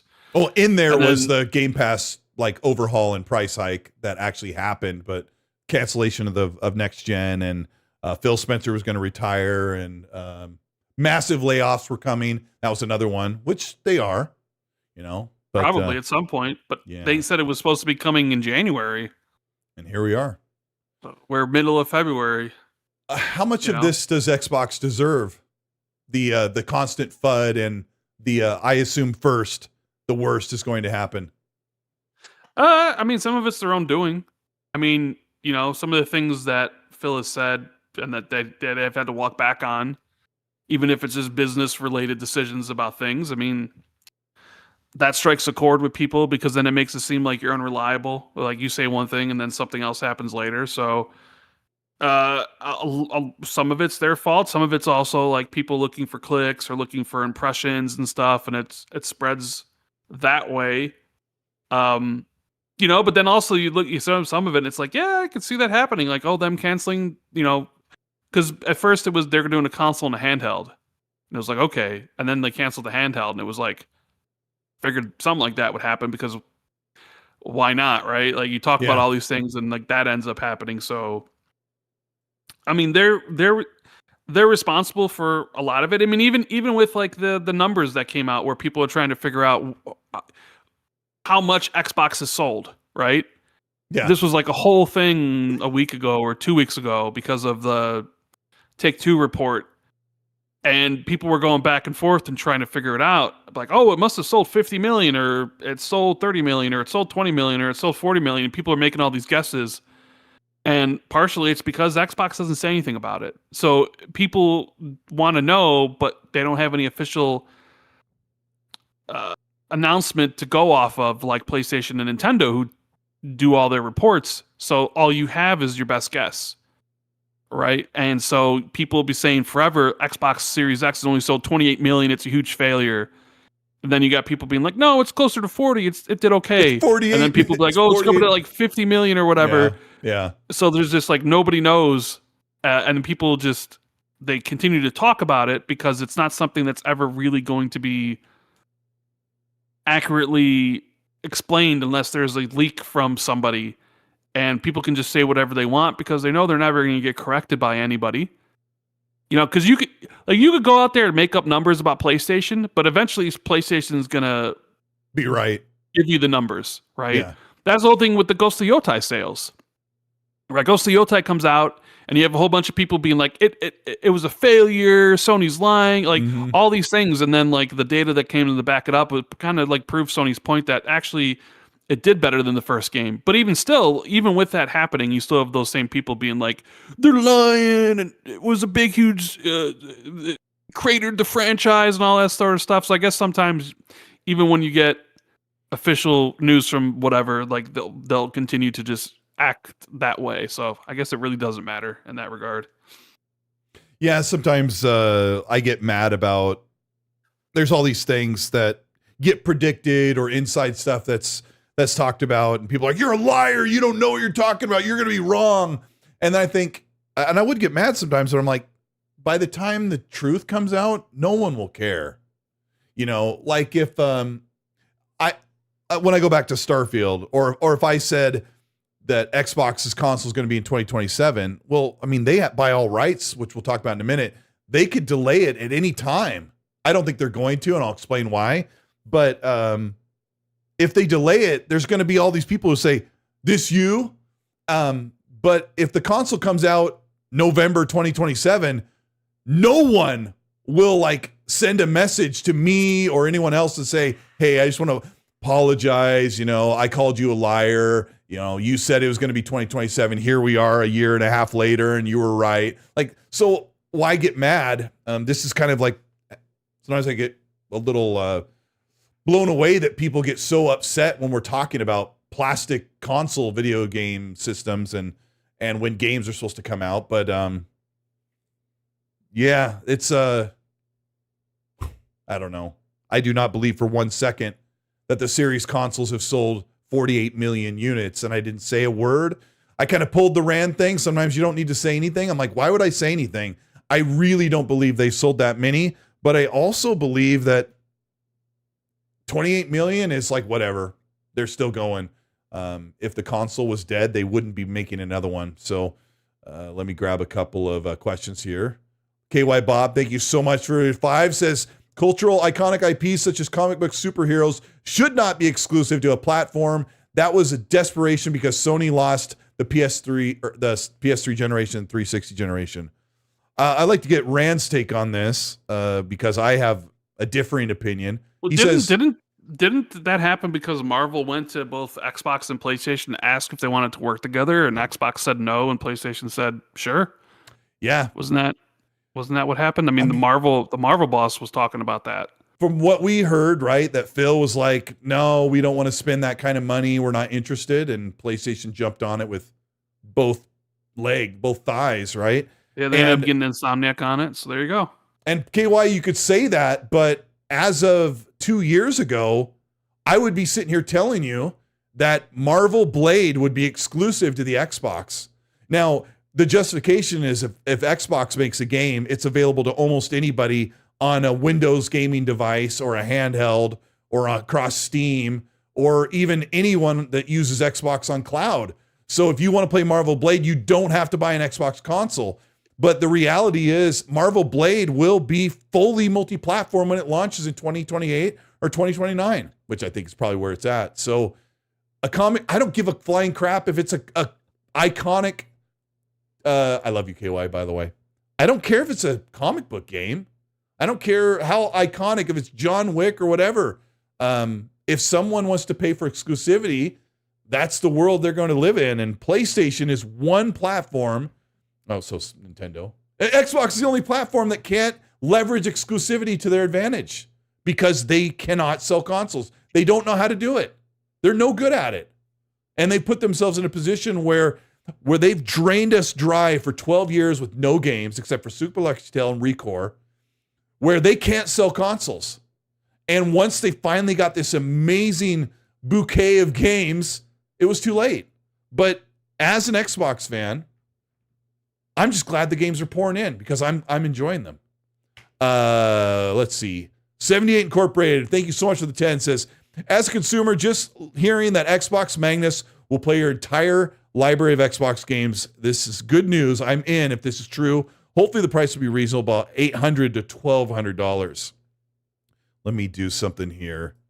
Rand, let me ask you how much you think this next console is going to be. I know you don't dive into the tech stuff, but what do you think? How much is this thing going to be? Don't know, because I don't know how much all this AI stuff is affecting prices of RAM and all the different components and things of that nature, and how much it would affect it a year from now. It's going to be expensive. I thought maybe the baseline price would be $1,000. Yeah. Maybe it'll go for $1,200 instead. I don't know. I mean, I was always sitting at the idea of it being $1,000 though. Yeah. So now, is there going to be a lot of people that are going to buy it at that price? Absolutely not. That is it's a really expensive system. Yeah, I don't know. There's a couple of wrenches in the gear of that discussion because the Steam machine was supposed to be out maybe by March, and I think they're pushing closer to May or June. They haven't said specifically, but it's because they need to rearrange their marketing and maybe adjust their price and their back end with all their marketing, graphics, and everything. So I don't know. Maybe the Steam machine was $800, and now they're like, we got to push it to $1,000. And I argue with some of my friends, like, who's going to buy the Xbox at $1,000 plus? I'm like, well, who are you selling the Steam machine to at $1,000 if it's at the power of a PS5 Pro? Like, I guess, it plays way more games if it's a PC, since that's what it is, right? But today, more kind of confirmation broke about the delay of the PS6 and the Nintendo, with Xbox not mentioned in this, but Insider Gaming was one of the first to break the news.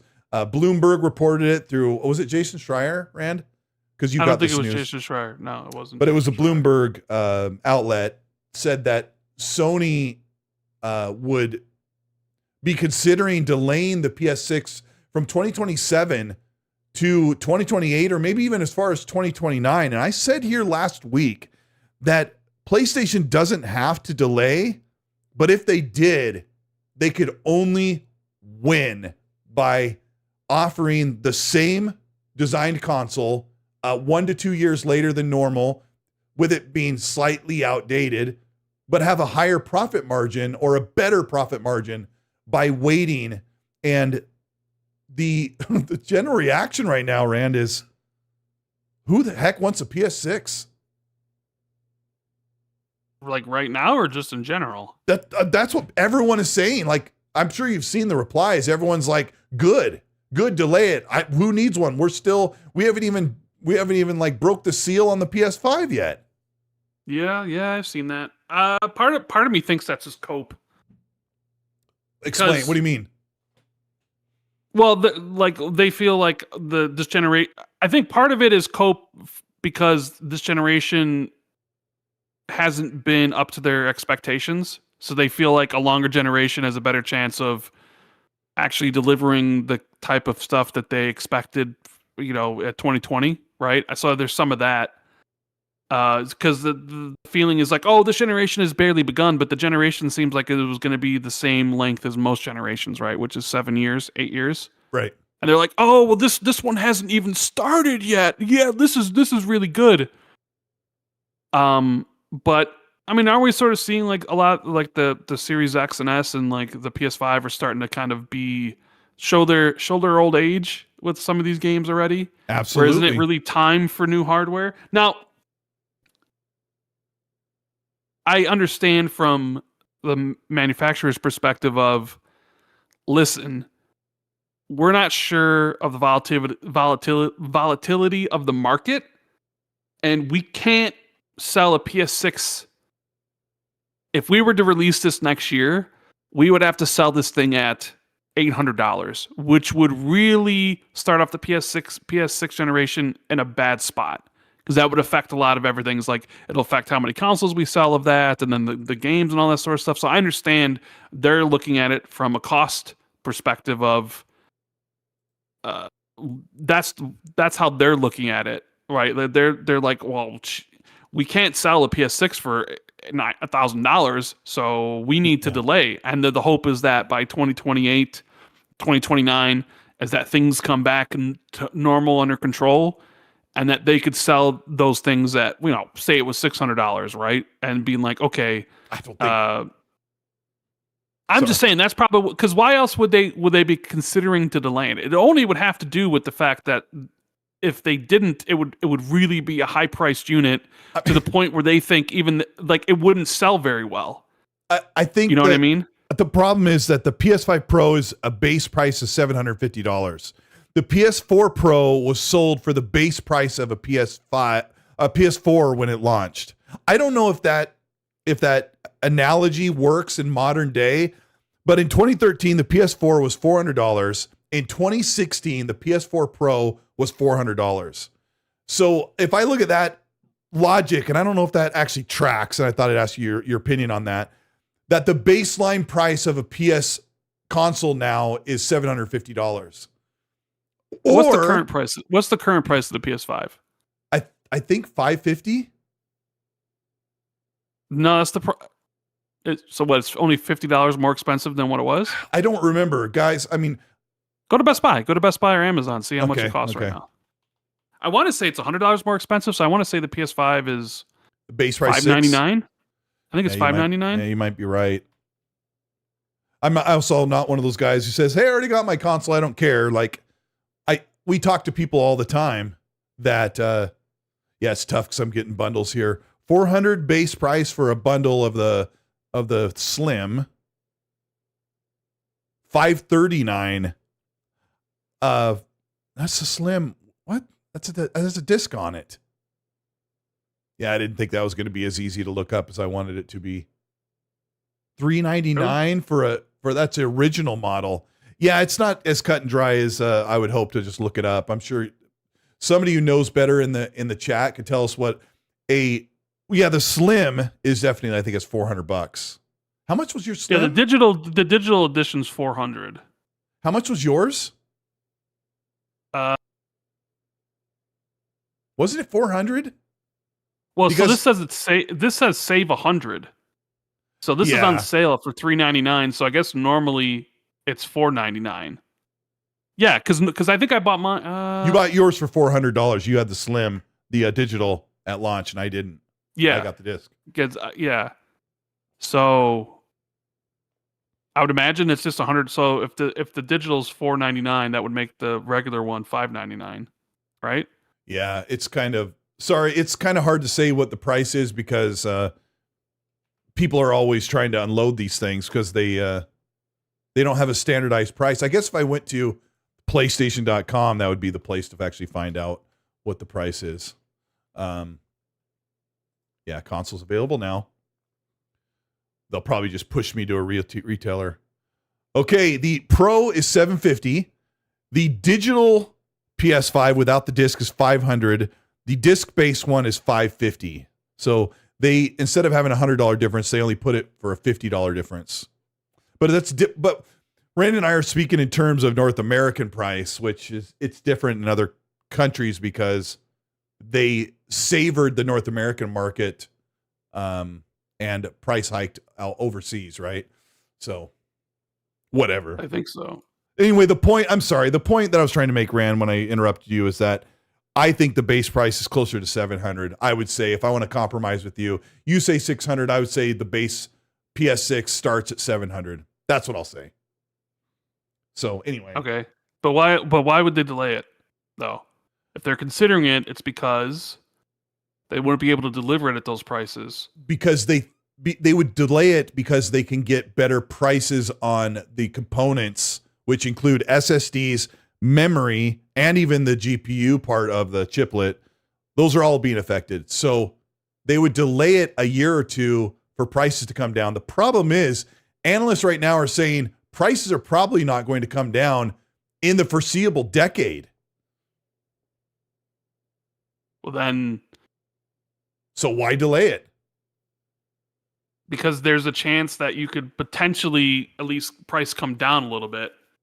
Where like, because you if the system's coming out next year, you got to start. There's a lot of work that needs to go to. You have to probably start doing it this year. Yeah. Right. Like a whole 12 months. You're thinking, or whatever it would be. So, like I said, like you can't afford the PS6 to get off to a lackluster start, and it would get off to a lackluster start if you had to sell it for more than you had anticipated. Like, say you had to sell it for $800. That's probably going to put a crimp in all your future plans of how many people buy the system and then how many subscriptions you sell because less people own the systems and stuff, and how copies of games are going to be less copies of games are sold because less people own the system. Now, granted, they do have cross-gen, which doesn't really, I guess maybe impact. But these are plans that have been set and they've been thinking for a while. So if they're positioning this out, the only reason you would position it out is because they feel that the prices would essentially come down, or at least they're hoping it, because otherwise it's like we just need to get this thing out and it's whatever it would be. Now it's because the same report also said the Switch they're considering a price hike for the Switch 2, which the Switch 1 was $399, the Switch 2 ended up being $499 and is like the best selling system ever when when you compare launches or whatever. Yeah. So are they going up to $550? Are they going to go up to $599 because of all the problems? And then there's no mention of Xbox in the report whatsoever, because we saw Lisa Su say, "Hey, we're ready to support an Xbox launch in 2027." That's kind of always been, at least from what I've known, like the launch of their next console, despite what people said about it being like this year, because there were though people saying that, but there's no mention in that. So does that mean they, like, whoever wrote the article didn't have any sources at Xbox to kind of be like, hey, according to people, they're not changing their stances. So it just didn't, I guess, like, here's the article and it's based on like rising costs, but if Xbox was still continuing to go on with their plans, then it maybe necessarily wouldn't, fit the narrative or whatever you're trying to write the article about. But, or do they just not know? Or there's like, is Xbox such a be like, it doesn't even matter what they're doing because they're a premium. It's like if you're selling the console for $1,000, then you got to sell it for $1,200. The same people are going to be interested at that price because you're already selling a premium price to a smaller amount of hardcore gamers, right? Yeah. Because even you, and I ask you, like, hey, if the price of the console was $1,000 or if it was $1,200, you're not out at $1,200. You're probably not even out at like $1,300 because you're just be like, like I'm in at this price and I'm whatever. Like it has all my games and stuff. Like, is there a price point where you would be out on the next Xbox console if it came out and they said, "Here's this price"? Is there a price point where even Colteastwood's like, "Damn, you know what? I'm not getting this anymore." Damn. I mean, everybody's different, right? Yeah. I mean, for you, if what price would they have to come out and be like, "Hey, is it this thing's $2,000?" At that point, you're just like, you know what? That's just too much. It's too rich for my blood. Or do you use like your channel to justify the cost because you can write it off as a business expense? I think that's what makes me so different from most people. But if they said the console was above 1,500, I'm like, how is anybody going to jump on this? Sotness in the chat said something that made me laugh. He said, remember, plenty of people bought the PS5 for $1,200 on eBay. I don't know how many, probably maybe a few thousand, but you're talking in 2020 in the middle of a pandemic, a PS5, which is, basically $400 or $500 worth of stuff. And people were spending 3 times the premium to have a PS5.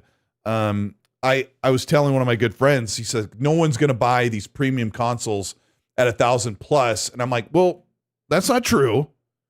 The first year, this is going to blow people's minds. The first year, I think the Xbox, even if it's, let's say it's for $13.99 or something, I think the first year, it'll actually sell pretty well because in respect to Xbox, because all the diehard Xbox and some of the PC people are like, I can have all my PC games plus the Xbox games I bought in the past.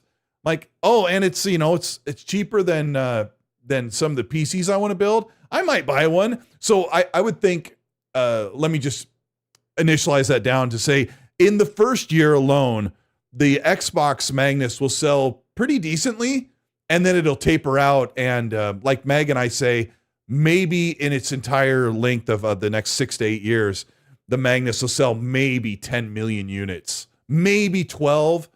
But I think, as I said many times, I don't think Xbox really minds because they will be pricing that to make a few bucks on every unit instead of losing up to $50 like they've been doing with the series consoles. So the other thing I wanted to say, Rand, was the reason why PlayStation would delay the 6 is because if they wait 1 to 2 years on a design made for 2027, those components in there will be 2027 priced, and they'll be able to increase their profit margin in 2029 by giving them a slightly outdated, more affordable economy console, well, for a large price. If they just sit and wait, their fans will be just fine. PS5 will always get support from all these other publishers. And if they wait for 2028 or 2029, PlayStation can make that thing closer to $800 because those components will be a little bit aged.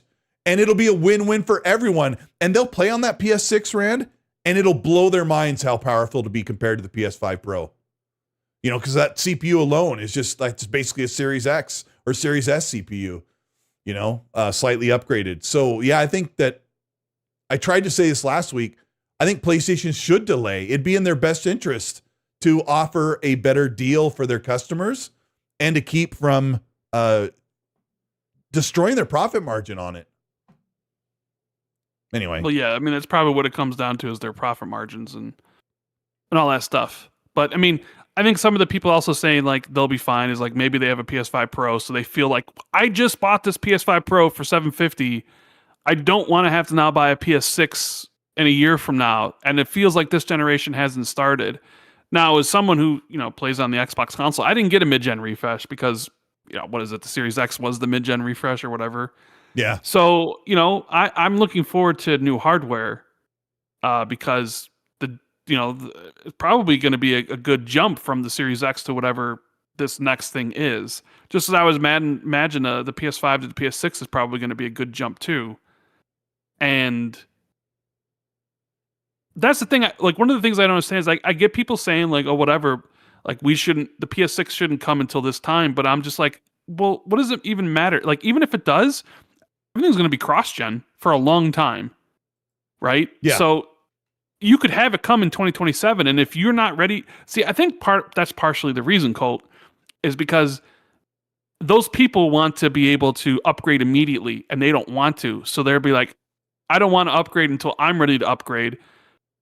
So they feel compelled to buy a system, at a time where they feel like, oh, the generation's just beginning. But in reality, it's just because they don't want to miss out on the FOMO. They don't want it to go through another scenario of F5ing your web browser and making sure you get a system and then maybe you not, because all the games are going to be cross-gen. Like, like whatever game Sony puts out is probably going to be on PS5 and PS6, right? Yeah.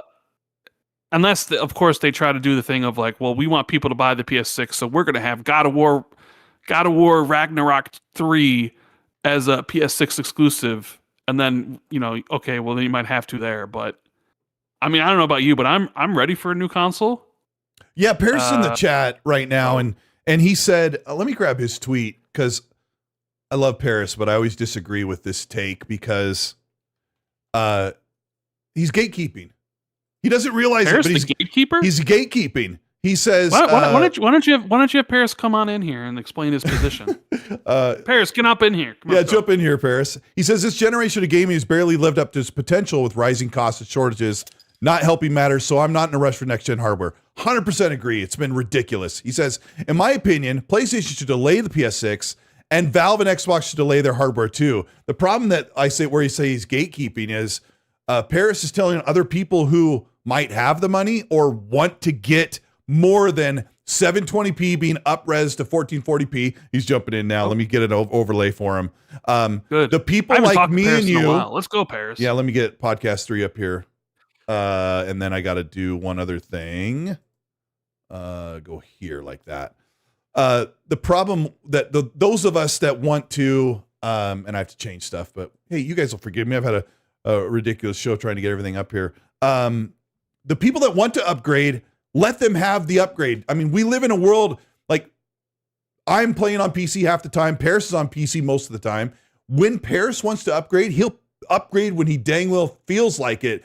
And if he wants to get that new, a couple sticks of RAM or get a new GPU or build a new PC, he can do that at his leisure. But if you have to wait for PlayStation and Xbox to actually be ready to give you your product, then you have to sit and wait whether you want to or not. Or are you there, Paris? Are you on the line? Yeah, can you I can hear you. I can hear you. Yeah. Okay. Well, so defend yourself. I was very rude to you and you deserve it, sir. I mean, it's funny because a lot of the replies have kind of co-signed what you're saying. Like, no, I wanted to come out now. No, they shouldn't wait. Put it out. I guess I just look at it from the standpoint of with these RAM shortages and everything that's going on, sure, it could still come out, but you're going to pay even more of a premium price if you do it during this shortage. And guess what? They're not going to lower the price. They're going to keep it where it is, even once all that stuff is stabilized. I just look at this console generation this way. Between the pandemic and just the stops and the starts of game development and everything that we've seen, we've not scratched the surface of the potential of the hardware we already got. And the fact that cross-gen has essentially lasted 5 or 6 years into this gen, which is insane. This is really the first year you're starting to see the big AAA games decouple from being cross-gen. And then next year we're supposed to, but go buy new hardware. I'm just looking at it that way. Yeah, COD as an example, but we haven't even been there yet. Yeah, like it's funny. I even just saw it because like the Steam Deck it's impossible to buy right now, right? And it's pretty much been confirmed now. It's because of RAM. Just like I think the Steam machine is. I'm getting to the point I'll be shocked if it launches in the first half of this year. Again, because of the RAM shortages. I get Xbox still has a good 18 months before they potentially could put out whatever their hardware is. Obviously, PlayStation sounds like they're signaling, hey, we can wait until 2028, which, hey, they got 90-something million PS5s out there. I guess it's not going to hurt them. So I'm not saying it won't happen. All I'm saying is if we go into 2027 and we're still talking about RAM shortages, price increases, do we really need the next generation Xbox? And I'll say there's one other thing. Let's not also forget this whole hybrid strategy, whatever it's going to be, Magnus, all depends on Jason Ronald and his team nailing the Xbox portion of Windows. Yeah. The app, the UI, all that stuff has to be seamless. I think we can all agree the Rogue Ally, it works just fine. Don't get me wrong, but it still has its quirks. Yeah. You cannot tell me to put that under my television and have that be my primary thing right now as a Windows/console, Xbox, PC, whatever you're calling it in its current state. And they know that. And that's the whole point. They still got time. But I'm just saying, if the software side of this is not ready by holiday 2027, then yeah, they absolutely should delay this. And I think if the RAM stuff is still an issue, it should definitely be under consideration. And I understand me, you, Rand, everyone in this chat right now, we're the enthusiasts. We're like, we'll spend the extra amount of money. But I'm just trying to look at this from a reasonable standpoint of the average person that can only afford to buy one device. Are we really telling them to go out there and spend $1,200, $1,500 on an Xbox? That just seems kind of extreme to me. I mean, you're not wrong, because what is the I was telling Ram before he jumped in, like, what is the reaction to the delays that you're seeing online from everybody? What are they saying? Like, PS6. It's mixed. I mean, some people agree, some people don't. Honestly, it seems about 50-50. I see a lot of good, do it, delay it. I see a lot of that. That's what I see the most, actually. But you're seeing it mixed. Oh, I had one person wrote like a 20-page novel on why. I wonder who that person is. I wonder what I'm not saying 20-page novel. I wonder what it's not saying with AI. I'm not gonna say. We don't throw names around here, do we? Nope. I'm just saying, like, I get it, and look, they're going to do it with whatever helps their business the most, right? Right, Paris. I mean, it's going to be like, what helps our, like, they don't even necessarily care about the people. It's like, oh shit, what helps our bottom line and our profit margins and our investors happy. But I think maybe the issue you fall into is, like, if you wait, there's no guarantee it even gets better. What if it gets worse? What if you wait till 2028 and it's actually worse? So then you delay to 2029 and then it's even worse. So instead of launching like a console in 2027 for $700, you're forced to launch console in 2029 for $1,000 because it never got any better. Don't you run the risk of potentially it end like it's actually worse and then you actually screw it up even more? I mean, I guess maybe that's unrealistic, or no, it's the not. Likelihood is closer. No, to I think that's valid. It's very valid. What you're bringing up isn't crazy to think. I mean, that's the thing. That's the thing that all these companies have to figure out. What is the cadence? What makes sense for them to release? Do we release at a higher price in the anticipation that it could get worse, or do we try to wait with the anticipation that it could go down? I think that's the $1 million question. What if you had to predict? Because let's say the article doesn't say, it's like, hey, what people that are close to the line of thinking, they're not saying it's like absolutely 100% happening, but at least it's being discussed. I want to get Paris's predictions. Okay. So here's my prediction. I do think PlayStation 6 is 2028. Because I don't think there's any reason for them to, put out a PlayStation 6 next year. Okay. Xbox, I think for everything that I was just talking about, if they get the whole Windows software part right, I think they go ahead and do it because they've already said it's going to be a premium product. And I don't think they've already said it. We're not going to out console PlayStation. So this is not we're trying to sell the most consoles. This is let's just push forward with our partners, because I assume there's going to be OEM variants of this as well. And they're just going to put it out. That's what I think. What about Nintendo? Do you think they raise prices of Switch too? Yes. Oh yeah, because it's Nintendo. And do you think the Steam machine gets delayed to the fall then? Yeah, I do. I don't think it comes out the first half of this year. I think they'll try and hold off as long as they can, which means probably late summer going into the fall. I got so much heat for saying that they're going to push toward the end of the year. Even though I read their quote on my video that I put out, it just really sounded more like they're not ready. You know, I don't know, like with their marketing, like they have to put together, like retool all the graphics and the outreach and the marketing for what was the price. But it's like all of us sit here and think the Steam machine was supposed to be $800. Maybe now they have to shift it to $1,000. And Rand, your comment was so revelatory that the concept of there being hard to find RAM next year could be impossible to find is not science fiction whatsoever. And it's something I never really thought of. I just thought, RAM's going to be hard to come by for consumers for the next 2 to maybe decade, because that analyst that was talking about, the analysts that are talking about the PS6 being delayed and the Nintendo Switch hiking, they're saying like this could be a problem for the next decade. And I got to add to Paris' comment when he says like they need to get the Xbox experience down before they launch. My prediction is that that Xbox experience will be pretty undercooked when it launches on the Xbox Magnus.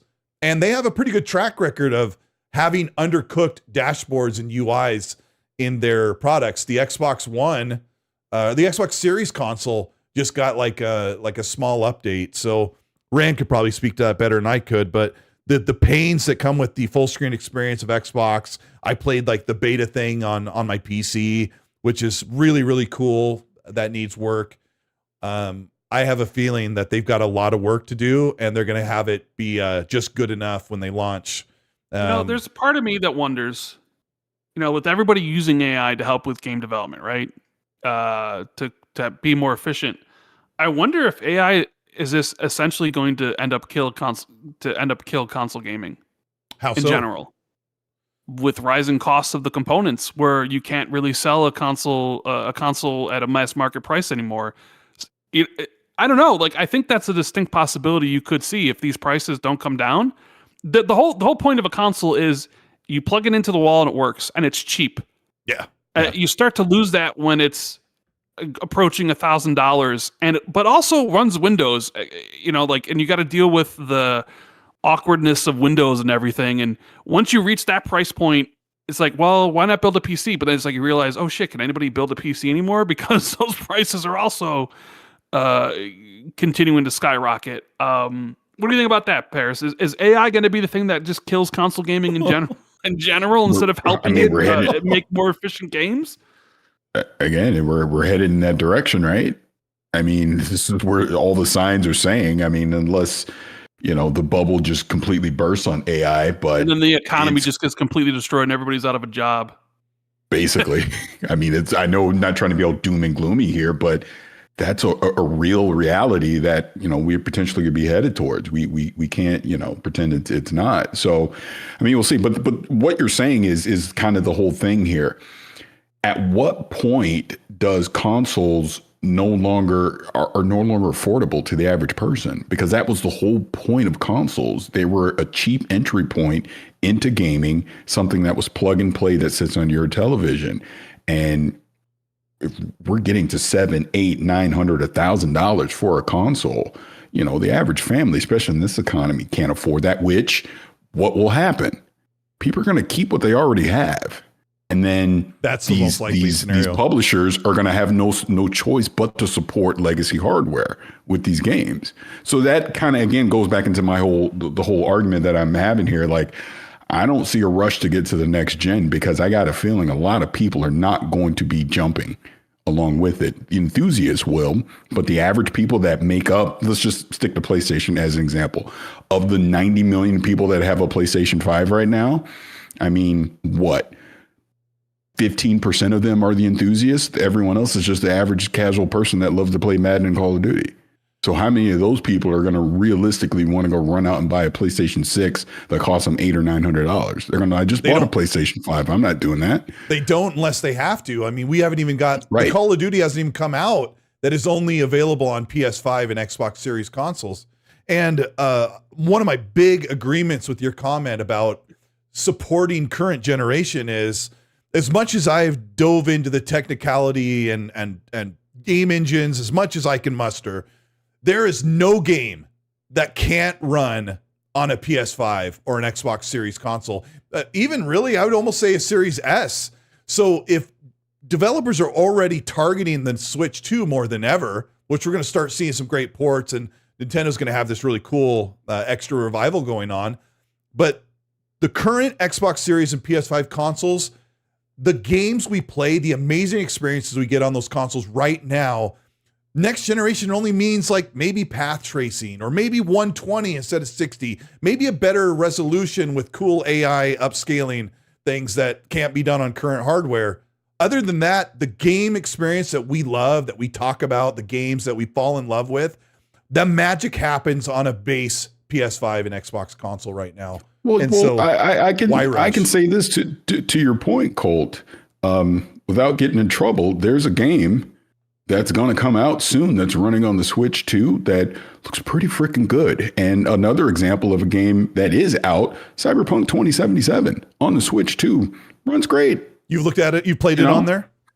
I think I saw your post. Yeah, I have it. I've had it since launch. Yeah, launch of the Switch 2. But yeah, it runs great on the Switch 2. But that goes back to the point. If devs need to figure it out with what they have, they will figure it out. Because they want money. I mean, look at PC. Look at the scale across PC with these games. We know it can work. I mean, look, do we want to be stuck with old hardware and not push fidelity and frames and all that stuff forward? Of course. But if the price of the hardware is becoming, a breaking point and people simply can't afford it, I think we're going to kind of have no choice but to stick in this current gen way longer than people expect, because I think regardless if new hardware is out there, I just think people are going to move towards it. And the games are going to still be developed for this gen. Like, as an example, The Witcher 4 is clearly going to be targeting the PlayStation 5 and the Xbox Series X, even though it will run on a high-end PC and it will be playing on the next Xbox and PS6, but they're not going to leave behind these tens of millions of people that already have this hardware. They're going to make sure it's playable on that. Yeah, that's a good point. Even if Witcher is supposed to come out in 2028 or 29, right, Rand? You'd expect the same, right? Yeah, I don't think The Witcher's supposed to be coming out. I think Witcher's supposed to be 2027, right? There's look, knock on wood, we'll see. You never know, but potentially, 2027. But to the point, even if it came out in 2028, it's still going to support the current hardware. They're not going to abandon it. So the other this isn't like OG Xbox to 360 where everything like resets and you have like zero customers, right? So the PS6 could be delayed, but it doesn't matter because you can still sell the same game to the PS5 audience, which is hundreds of million in the Xbox audience, right? So it's not like if you launch like a game at the launch of the PS6, it's also going to be on PS5. So it's like, so the devs don't really lose much if the consoles are shifted and delayed a little bit. I guess you can make an argument, well, if you start raising the prices on the Switch 2, then maybe less people buy the Switch 2, so therefore there's less people buying Switch games. But I would imagine most of next generation will be cross-gen, right? For a long time. I mean, you just think of these examples, right? So like Xbox, Clockwork Revolution, I'm pretty sure it's going to still run on the current hardware, right? Whatever the next Halo is, because you got to assume they're going to start talking about it at some point, is still going to run on this current hardware. When you look at PlayStation, Intergalactic is going to be a cross-gen title. There's no way, because I personally think that's more closer to PS6 than it is PS5, but it's going to run on PlayStation 5. They're not going to abandon this. Whatever the next God of War is, all that stuff. We're cross-gen. Like, let's put it this way. I personally think PS5 and Series X will be supported into the 2030s. Ooh. I agree. I think so too. I think the report kind of alludes that PlayStation would support the PS5 for many years, and I think they basically went over 3 years plus with the cross gen of this current generation, but what people don't understand, like if you've dug into the tech, like if you're D-Batch, the PS5 and the Xbox Series consoles have a really great balanced GPU CPU combo where you're getting 60 frames on every single game except for Gotham Knights and the occasional Starfield launch. But basically you're getting a really great balanced, powerful machine. And of course, I want the next generation machine like now. I want to hear I want it to be revealed at the 25th anniversary. I want them to say, Project Prime or whatever they're going to call it is something we're working on and we can't wait to see you next year. I want that bad, but I understand that the current consoles can run all these games great, just like a middleware PC does. And that was one of the reasons that you left behind last generation because you couldn't do the same things. And maybe it's because the jump was just different. But when everyone is talking about what's going on with Xbox, like what's Xbox going to do, that nobody like has any definitive answer if Xbox is going to delay past or beyond 2027. And I saw an Xbox Microsoft employee saying things like, why don't you want to upgrade? Like, why not? What about people that want to jump into an Xbox in 2027 or jump into next gen as soon as possible? And I saw several replies like that. I won't say who they are for obvious reasons, but they're saying this publicly, like, hey, why not? Why can't we just go ahead and go now? And the people that don't want will still be supported because the PS5 and Xbox Series consoles continue to get games from all these developers. Let the people pay if they want to pay. And I thought that's interesting coming from someone who probably knows that Xbox has the train rolling. They're going to move forward. Moore's Law is dead. Whether you trust him or not, he's had some pretty solid things that come from someone from AMD. He said that the Xbox Magnus chip, which is what AMD designates the chip. When we say Xbox Magnus, we've learned recently, thanks to Jez Corden, that Magnus is the project designation for the suite of Xbox-related AMD things. And he said that every wire and component of that chip is finalized. It's ready to go. It's going to go into TSMC. It'll go into production, which means that he believes that if Xbox wanted to, they could unroll their console in the middle of the year, but it's most likely going to be November of 2027. And so I have someone else digging into, would Xbox go ahead and move forward with their plans and launch in a year plus from now? Rand, what are your thoughts about all that with Xbox delay or not?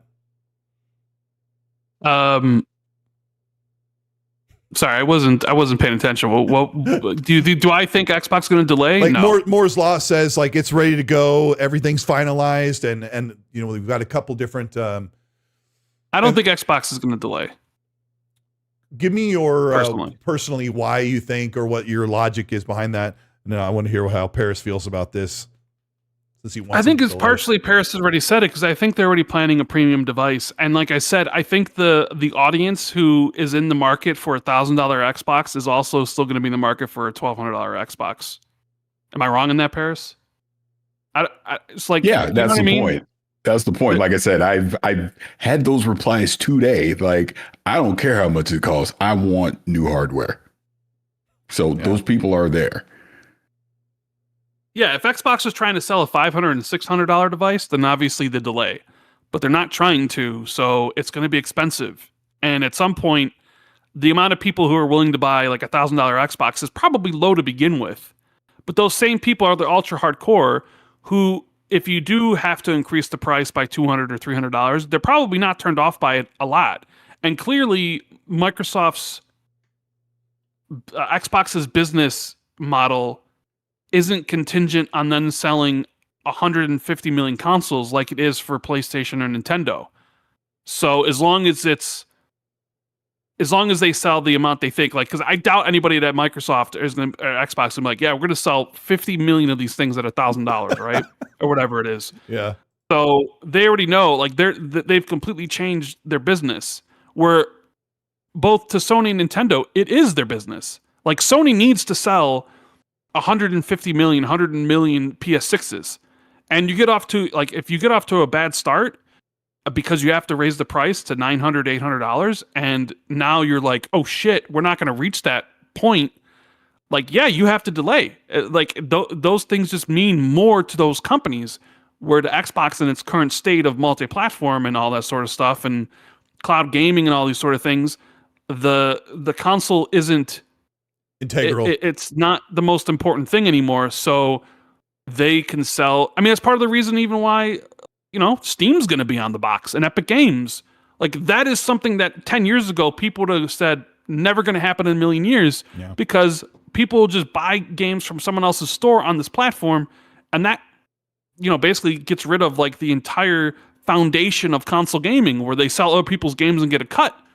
Now that's basically going to be a selling point to the console, where it's like, hey, you can get your Xbox games here, but you can also get every single game made on PC.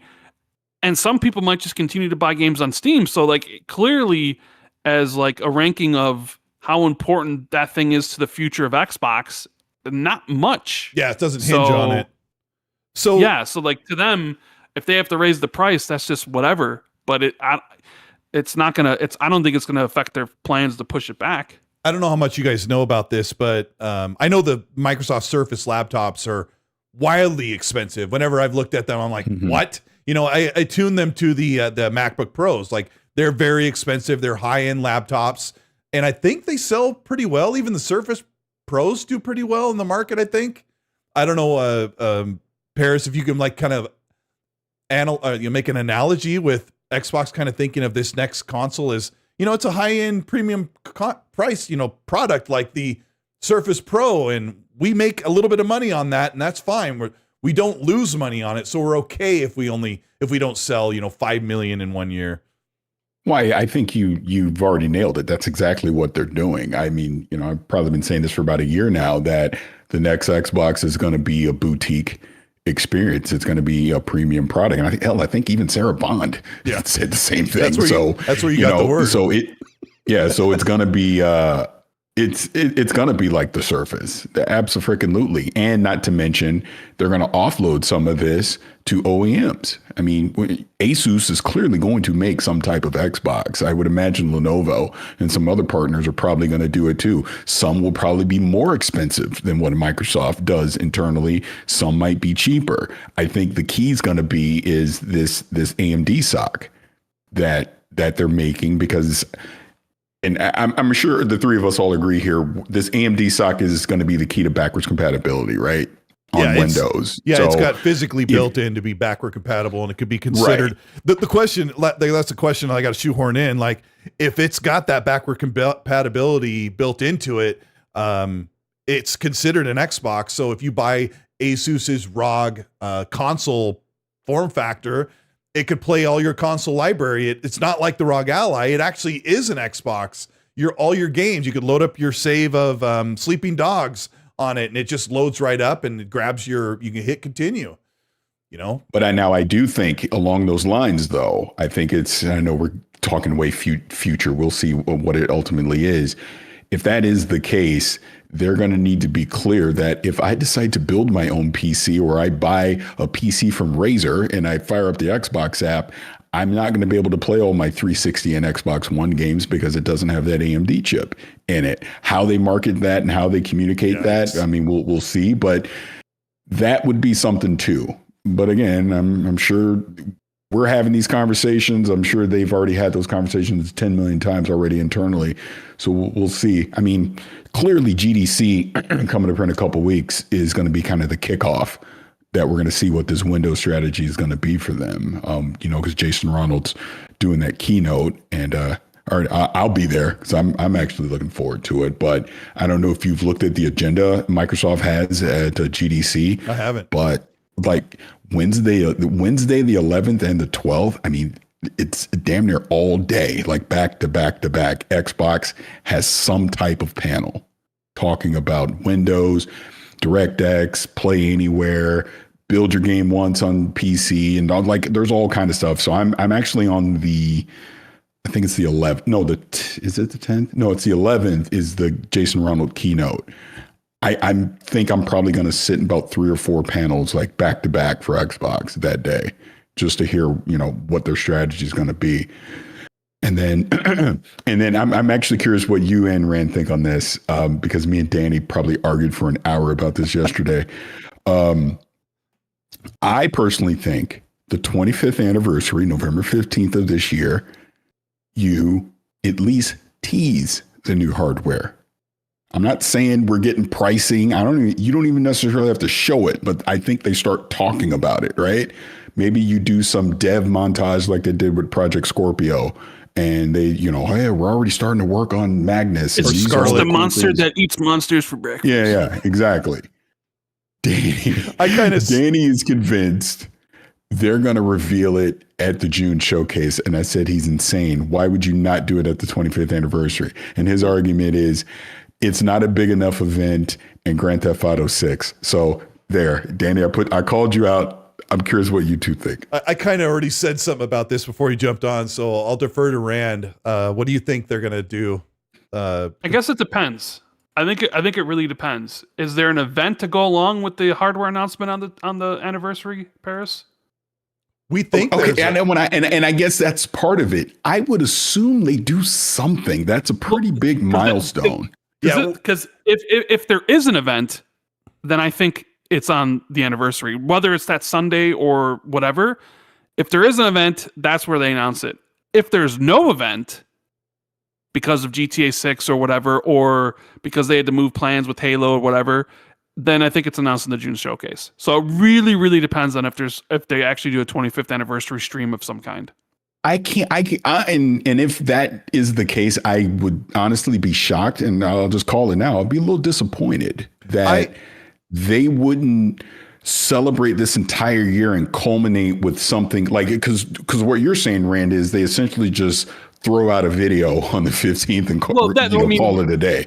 Well, that's what you're saying. Like, you're saying that they're going to do this, but I'm saying, like, in what format? Is it just like, hey guys, check our YouTube channel out, and here's this teaser? It would have to be included in some sort of event to go with it. And if there is an event, I agree with you, it'll be in that event. But if there is none, then it's at the June showcase.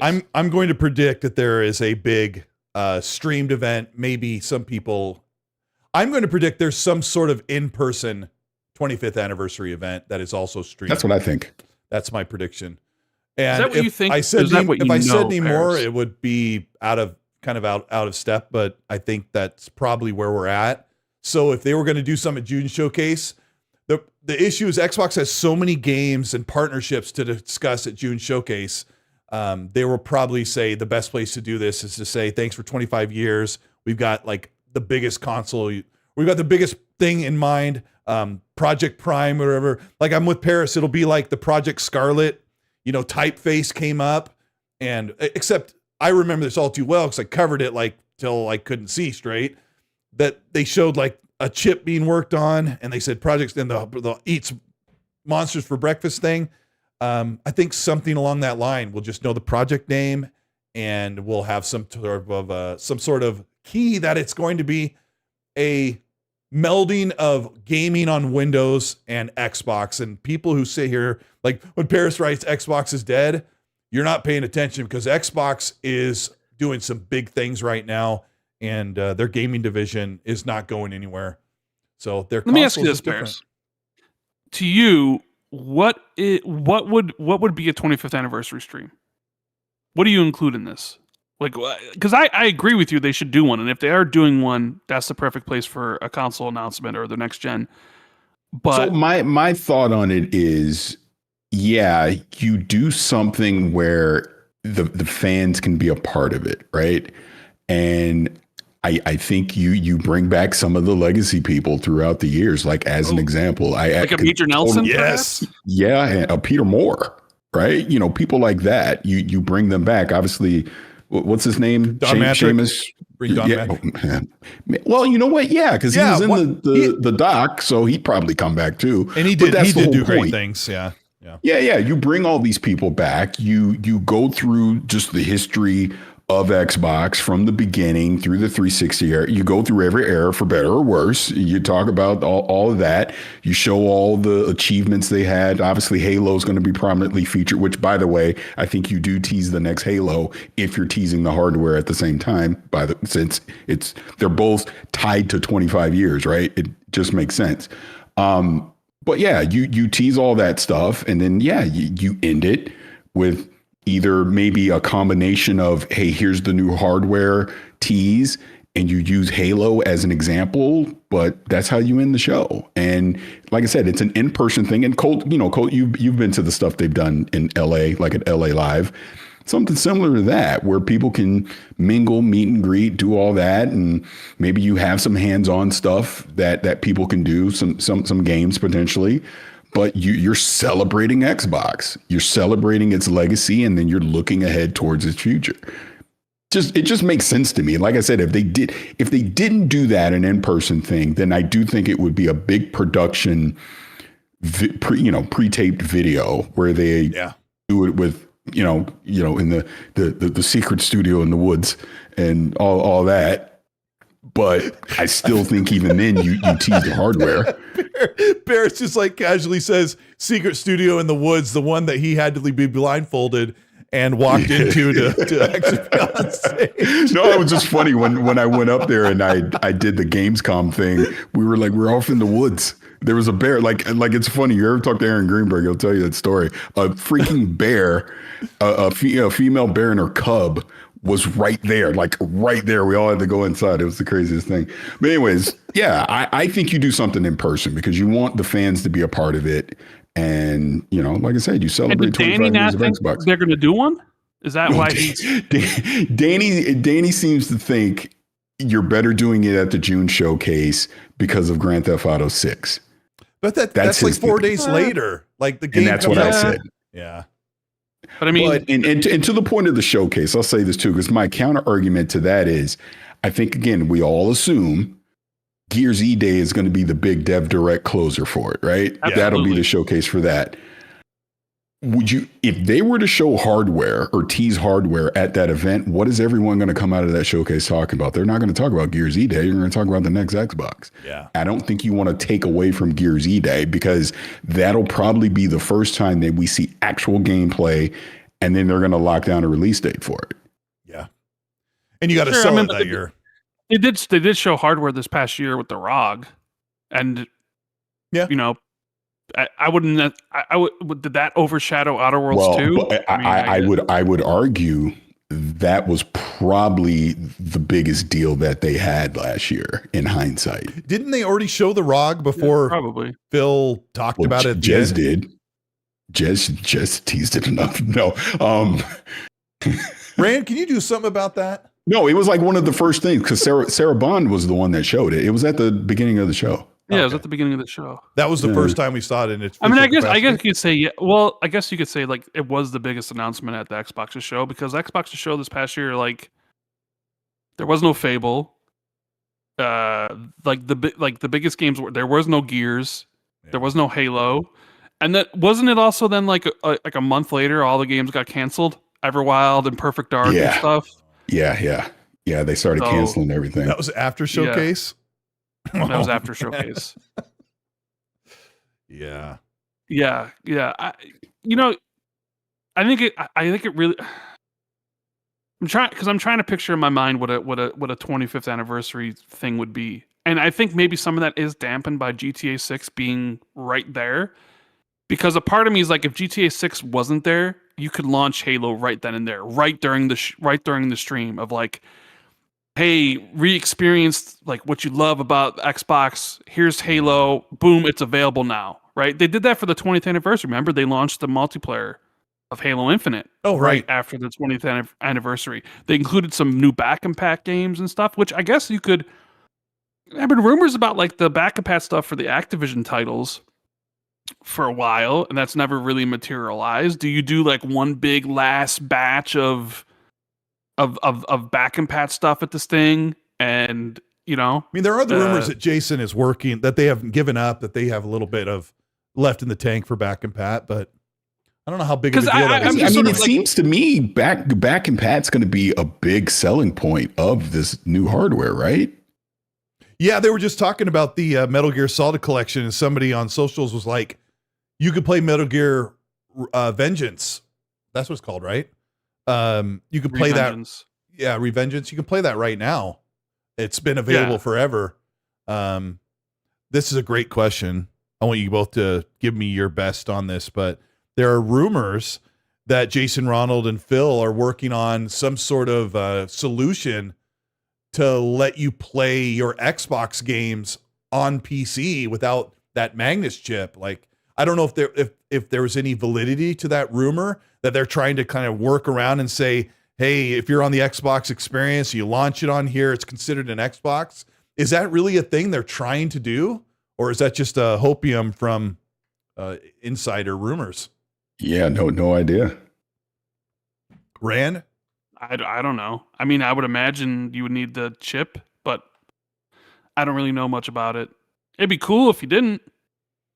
I mean, Because that wasn't the thing. Because wasn't the whole thing like, oh, well, your raw gal would be even more of an Xbox in the future? Like the idea of it suddenly playing like your entire Who said backlog that? of some shit.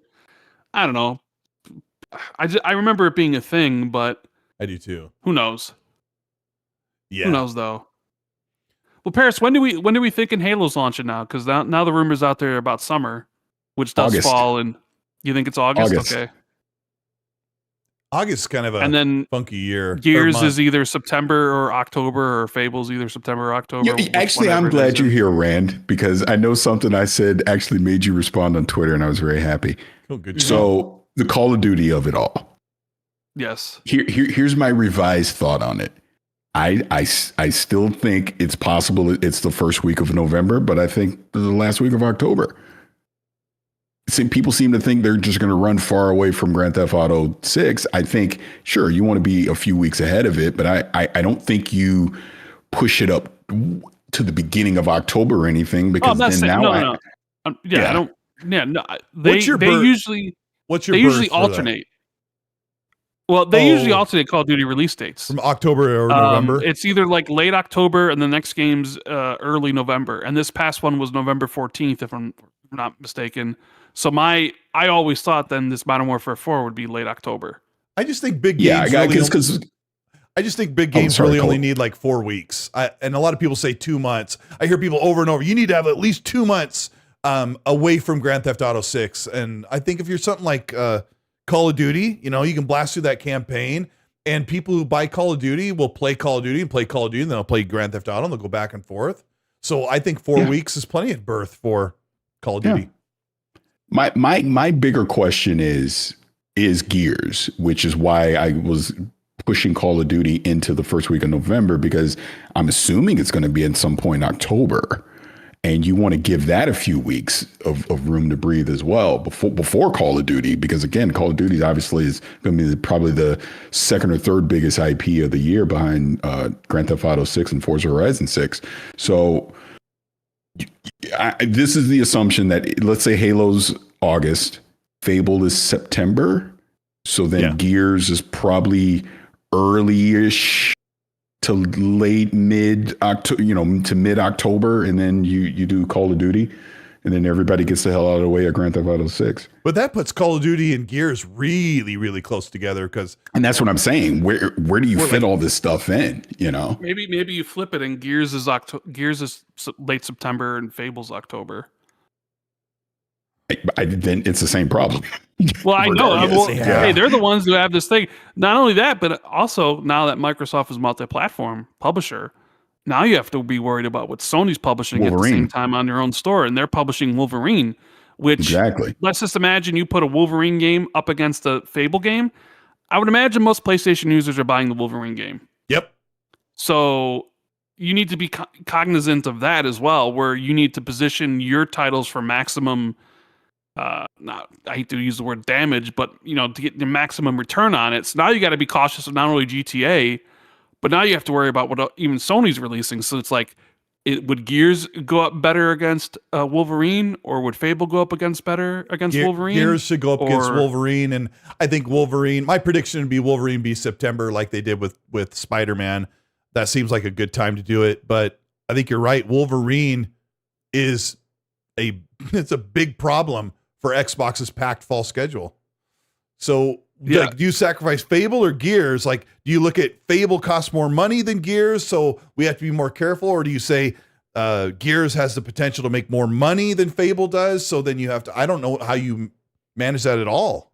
I don't know how they do that. And then here's another one I'm curious of, because I don't think they'll wait till 2027. Because remember, Forza Horizon 6 is not coming on PlayStation day and date, but I still think it comes in 2026. So when the hell is that going to happen? You know, I don't see it. So are they going to try and slide that after Wolverine, but before Grand Theft Auto 6 for PlayStation people? So yeah, it's a lot. And I guess the good thing about all of this is this is a good problem to have as a gamer, because everything that we just talked about, these are all games I want to play. I know that. So it's like trying to figure out when and how to play them. I don't think people are gonna have to wait long for Forza on PlayStation. I could see the wait being 2 months. Or maybe that's what I mean. That's what I mean. I like, definitely don't think it's going to be that long. Yeah. I'm with you on that. I mean, then again, they haven't even announced Gears E-Day for PlayStation yet. You know, does the same thing happen with Gears E-Day that happened with Forza, where like the game's going to come, but it's going to come later? I would imagine it's their day one, but you know, we all thought Forza was going to be their day one. Do you think they stayed quiet on Gears E-Day to make sure that everything was ready plus the PS5 port? I feel like maybe that could be true. I think 2026 was always their intended target date, because it is also the 20th anniversary of Gears this year. Yeah. Okay. So I think it was always like the plan of, we want Gears out at this point in time. So and you have to remember this with the multi-platform stuff, because I look up slight name drop, but I got a chance to talk to Matt Booty at Summer Game Fest last year. And even that time, like, why the hell are you putting all these games out all at once? And he was just like, we got to get them out, right? He was like, because they got so much coming. But part of that conversation was, and then Craig Duncan pretty much just reconfirmed this again in that interview. It's like, essentially, the only thing stopping them from putting a game out day and day multi-platform is studio size, time, and resource. That's it. That's literally it. If the studio can support multiple platforms, they're going to do it day and date. If they're a smaller studio and can't do it, then they'll wait and give it more time. And again, this is me guessing, but I'm imagining Playground, since they got two big games coming out this year, maybe Forza Horizon 6 was the one. All right, we know we can wait on PlayStation because that audience has shown they can be patient to play it on PlayStation, and they'll still go pick it up. But Fable, we want to make sure it's everywhere. Or they just bought Forza Horizon 5 last year, so they can wait. Yeah, exactly. Yeah. So they can get through that and be ready for another one. Wow. Crap. Any other games do you think that Xbox has up their sleeves? You know, people always talk about State of Decay 3 or Clockwork Revolution. You know, like, do you think anything else releases this year? I heard a whisper, and I don't know titles or anything crazy like that, but I heard a whisper that there's a potential there could be something else, which I think is insane. And I would assume it's not AAA, it's probably something smaller, but that's crazy to me. Like something we haven't heard of yet, like an announcement that is going to release. I always look at all those studios, I'm like, what else could they have ready to rock? But I feel like we have enough information. People in the chat were asking about State of Decay 3. That's probably a 2027 game.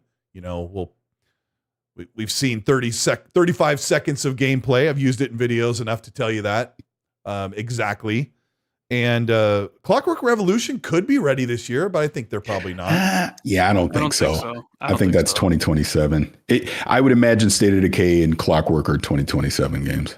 Yeah, along with like Blade and I'm sure we'll think of it like, you know, hey, so what about Showcase this year? Do you think they like go balls to the wall and like, as a celebration of the 25th and being like, here's a ton of our stuff, here's Elder Scrolls, or do they hold off Elder Scrolls again? Because 2026, you're getting, even if you wanted to do a 2-year cycle, 2028 or whatever, like, just how big do you think the showcase is going to be this year? I think it'll be pretty decent because, like you said, it's the 25th year. You close it with Gears E-Day as kind of the big showcase game. Speaking of, I don't think you need to show Clockwork or State of Decay 3 at this, since we've already seen them. Agreed. You could probably hold, again, if they're 2027, hold them off until the Dev Direct in January. I think you show new stuff. You show things that we have not seen yet. You use that as a platform. Like, here's the future of Xbox coming. Obviously, sprinkle Fable in again and Halo, because these are games that are coming out this year. I would imagine Modern Warfare 4 gets a slot in there as well. I think one thing that would go over very well for them, even though it's going to be a remaster or remake or whatever you call it, just even if it's not this year, and I'm assuming it's not this year, show Fallout 3, please, for the love of God. Oh just my gosh. Do it. Just do it. That would go over so well for them. Because if there's a ball that has been dropped, and by the way, I know Todd Howard is going to be on Kind of Funny. I have absolutely no idea what he's going to talk about, so I'm going to be tuning in just like everyone else. Okay. Mm-hmm. But I would assume Greg will be asking him about Fallout TV show. Why have we not had anything ready to go with that show other than 7? And look, I know you love 76. I love 76 Colt. Yeah. But It's not man, enough. you talk about a ball that's been dropped. Like, them not having the foresight to think, man, if they could have just a remaster of Fallout 3 or New Vegas ready to go, would have just gone such a long way for that. People would have bought it in droves. I talked to somebody pretty big that was really upset 2 years ago when the show first debuted that there was nothing ready to rock. And I'm like, well, they wish you could do something about it, But I am a big fan of 76, but the tie-in stuff is it's not enough. Absolutely not enough. And I mean, you can tell, and obviously, that team down in Austin does a fantastic job, but you can tell that awesome. Was a, oh crap moment. We need something. Hey, let's get the ghouls. Let's just get something in there so we can have some kind of tie-in ready to go for season 2. Yeah. I don't know. It's funny because Rand is not like the most diehard Fallout fan, but like if you didn't have like 18 seconds of something when the show, completed, this month, you didn't have like some Fallout 3, like just something to show fans. Well, the thing is there's, season 3 is going to be, cause they start filming season 3 in May. Okay. So I would imagine season 3 will release probably next year. Yeah. Maybe Fallout 3 remake will be ready in time or not. But there's one thing I did DM Paris, and I want to bring it up here. Okay. Man, going to that weekly release didn't really help that much of Fallout 2, did it? Oh, wait, did I not respond to you? I can't remember. You laughed at it. Yeah, that's what it was. You didn't really say anything.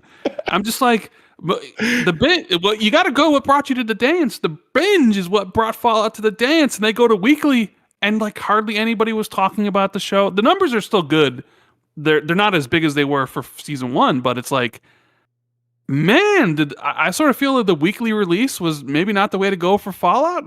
I don't know, Paris. What's up with that? What's up with the why didn't Fallout even get even bigger with the weekly release? Since you're such the prophet of the weekly, what happened?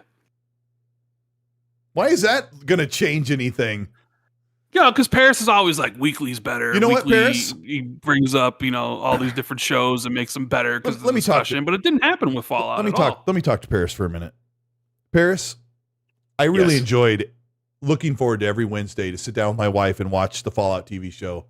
And I really enjoyed talking to Fallout fans every week about the last episode and not having anyone know what episode 3 was about because they didn't binge watch it. It's been a long time since I had something to look forward to every single week, like I did with the Fallout show. So I am all for no more binge. I like it. I hope they do it again. Yeah, I'm team no binge, and Rand knows that. That's why he was digging at me. By the way, Rand, because I know you're Apple TV Plus watcher. Are you watching Shrinking? I have not watched Shrinking. No, I'm not. They air it weekly. They don't binge it. Now I had to. It's fantastic, and that's a weekly show. This is the point where you just don't get it all at once. Honestly, best thing Harrison Ford has done in probably 30 years. Okay, it's really good. Okay, have you started watching Silo yet? I watched the first episode and got distracted. Go back. I need to. You did enjoy Dark Matter though, right? Oh, I loved it. And I'm so thankful they're doing another season because I was very worried they weren't going to do another season. Well, because there is no second book. So whatever they do for the second season, so the book, the guy who wrote the book, Blake Crouch, he is the showrunner for the show. So he is right. So like whatever it comes with, it is from him. So I'm also very curious because there is no second book. So I'm very curious what a second season would look like. You know. And Cole, I see the look in your face. Like, what are they talking about? It is one of the best multiverse stories. Who's in it? I've seen promos for it. For a thing. Joel Edgerton, Jennifer Connelly. Yeah. Okay. Yeah. I'll have to pick but up yeah, another. Me and Paris are binging. It's like oil and vinegar when it comes to that. So. I do occasionally binge. There are a lot of shows I do binge watch, but I enjoyed the week-to-week moments, especially like I'm watching The Lincoln Lawyer on Netflix, which I would watch. We would watch like 3 episodes at a time some nights, but I don't go on social media and get spoiled about The Lincoln Lawyer. But nobody's spoiling Lincoln Lawyer on Lincoln Lawyer on Twitter for you, Cole. No, that's not happening. But the Fallout, but like my algorithm is covered with Fallout 3 remaster, Fallout TV show, Fallout 76 content. Fallout 4 sucks, all that stuff. But yeah, I did have a good time. I got a couple questions here. I did enjoy this Fallout though. I think season 1 was better. I kind of like this one more. Paris, do you have a favorite? Rand likes 1. I like 2. Oh wait, of which season? Season 1 or season 2 of Fallout? Which one? I like 2 more. Rand liked 1 the most. I like 1 better than 2 without getting into spoiler stuff. They're both good. Don't get me wrong, but 1, I enjoyed 1 more. I'll just leave it at that. Yeah. I think the ending, the twist, I enjoyed more. Yeah. Just the New Vegas thing was the reason why I liked 2 so much, because the fan service was like off the charts. People are like, the dinosaur is pointing the wrong way. I'm like, shut up. I've got like hundreds of hours in New Vegas. I don't care which way the dinosaur is pointing. We got Neil Gushwa says, thanks for the 10. He goes, Paris, so happy to see you here on again. Been too long. It's always good to have you on, bro. It's good. So you can defend yourself. I troll in your chat every week. So I'm always listening to you and Meg. So yeah, I appreciate it. G-Mania with the Canadian 10. Thank you so much. Says, I'd like to have a new console, but it doesn't have to have a disc. If it doesn't have a disc drive, I'll still be happy with my Series X. That's a good question. Rand and I are kind of in the camp that they kind of need to put a disc drive in. Well, let's talk about that for a second. It's not that they need to. I don't know. Like, I'd be curious to get Paris's viewpoint on this, because there are a lot of people who love their physical discs of the games they own for Xbox, and Xbox made it a big feature of the back and pad of you just put the disc in and it plays it. But they've moved everything to digital, right? And Xbox's digital percentage is like in the 90s. So you can understand the next console PC thing would not have a disc drive. But then it's also a premium system. So why not include a disc drive for the premium users who would want it? I sort of feel like $25. Yeah, Rand said. Yeah, because it's not going to increase the cost of the console that much. So it's like, well, why not include it just to satisfy the hardcorest of the hardcore? Because I feel like if that gets announced and it gets confirmed that it has no disc drive and there's not like a separate add-on that you could plug in to play your disc drive games, that there's just going to be a massive backlash against this thing from even like hardcore Xbox fans who have collections of stuff. And I'm sort of curious about, how do you think Microsoft is going to approach this? Because I can see either or. I can just see them saying, we're ripping the Band-Aid off. We don't care about physical anymore. Yeah. It doesn't have a disc drive. It's a PC. PC hasn't had one in 15 years. What are you going to do about it? Yeah. But at the same time, I'm like, it's a premium device. What's the harm of including one?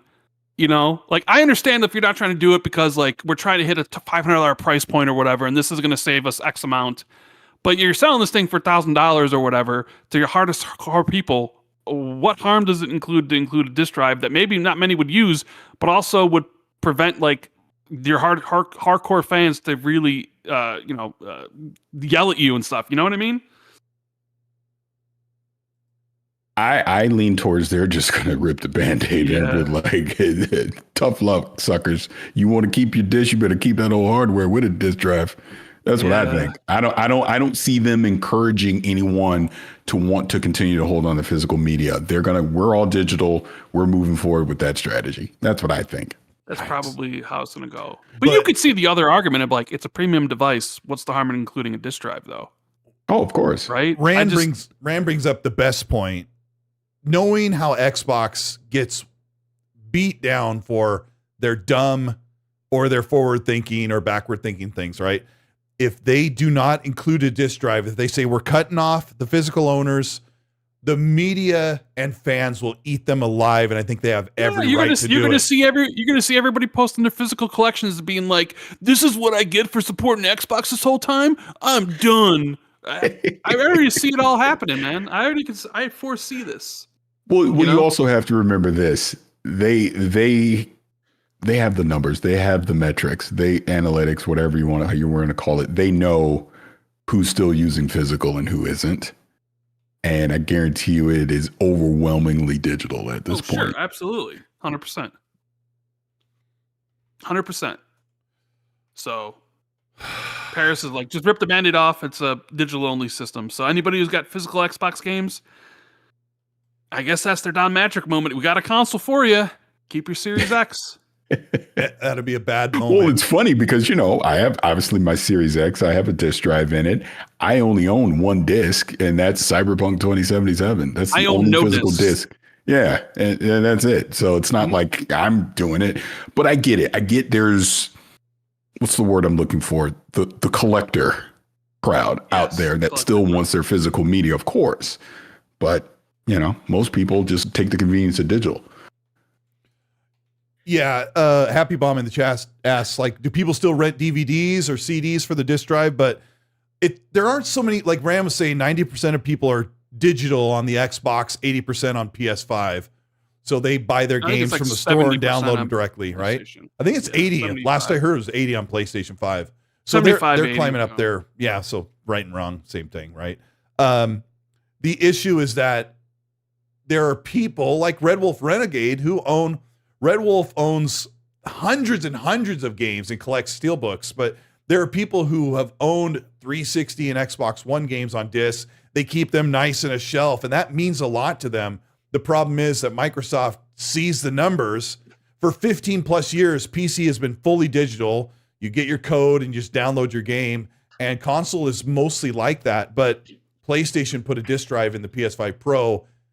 I see in the future the PS6 will not come with one, but will have a corner pocket ready for your already owned disc drive, or they'll just continue to sell that 2023 or whatever disc drive, that they'll just continue manufacturing that same thing, and they'll just sell you like the front pocket pouch for it or something. I mean, that's my prediction. I think that PlayStation will still find that way to easily support discs, and Microsoft won't. The outfall will be horrible. Even though you're talking about 10% of people who won't get to have their discs supported, that will still be a horrible moment and be an absolute rake that Microsoft will step on. That's what I predict anyway. But I also, I'm kind of with Rand's original idea. Like, why not just do it? Just throw it in there and say, hey, this is like the all-encompassing thing. This is like your PC. You can do Windows on it. You can use Premiere Pro or Filmora on it. You can play games. It has this backward compatibility, and you can watch your movies on it, like your 4K Blu-rays, your digital or your physical based games can be played on it.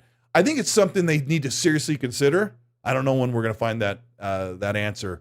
G-Mania, thank you so much for the Canadian 10. Says I just covered that one. KY Bob, thanks for the 5. Says AMD is talking about the new CPUs for the prior platform, AM4.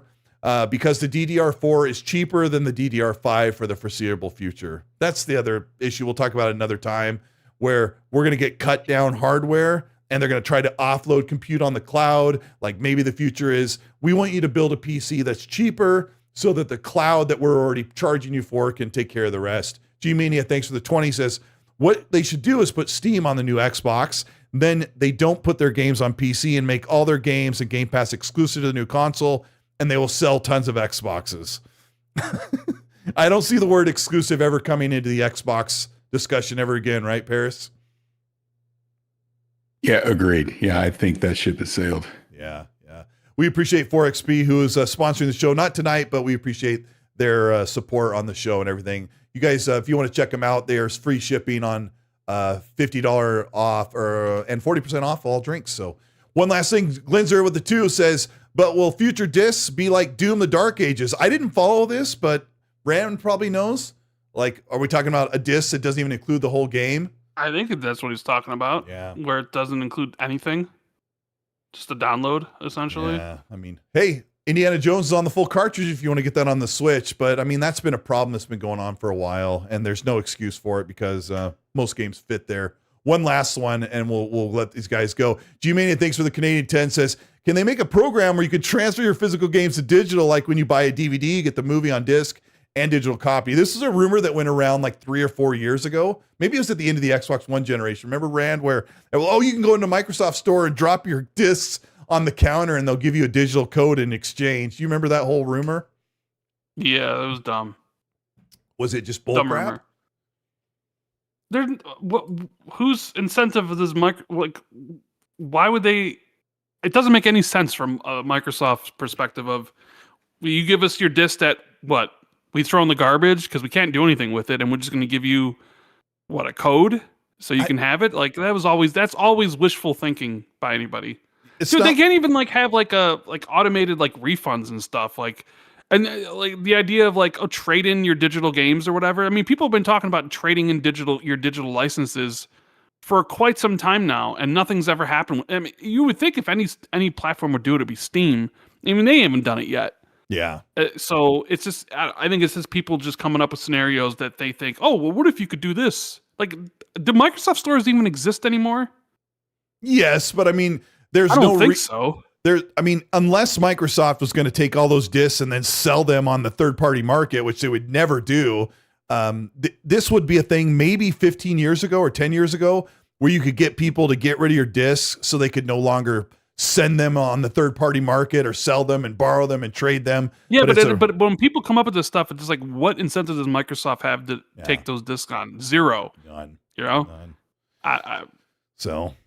Hey, game's in a great spot. I don't care. I mean, the hardware situation really sucks, but the games are coming out great. Paris and Rand, thank you so much for, an impromptu visit from Paris is always, hey, we'll deal with it, I suppose. An impromptu 50-minute visit from Paris. Yeah, Ray called me out. I had to show up. I was just saying, we were talking about it. You're calling us out in chat, so get in and get up in here. No, I appreciate you having me up. It's always a good time. I get to talk to both of you. Yeah, tell us what you have in the plans for the channel for the week and what content they should be looking out for. That way they know where to click. Plans for the channel is I'm super lazy, so I've not uploaded anything in a very long time. I'll have some stuff at the end of the month. I'm gonna, because I'll be doing Resident Evil review and some other things. And like I said, I'll be at GDC beginning of March, so looking forward to that. I know I'm going to have some content that's coming out of that as well, and just bracing for impact. Yeah, actually, I am. Yeah, he already told me he's going to be there. So yeah, I'll see Gaz when I'm there and some other people. So it'll be a good time. But yeah, I would say this is the calm before the storm. There's a ton of great games that are about to come out, so it's going to be a good time. Colteastwood hates Resident Evil, by the way, Paris. Well, you know what's funny? I'm not the biggest Resident Evil guy. I'm not a big Resident Evil guy. What I played of Requiem really has me intrigued, so I'm looking forward to playing it. Yeah, you got that whole thing going on with what's her Britt? Yeah, with Britt.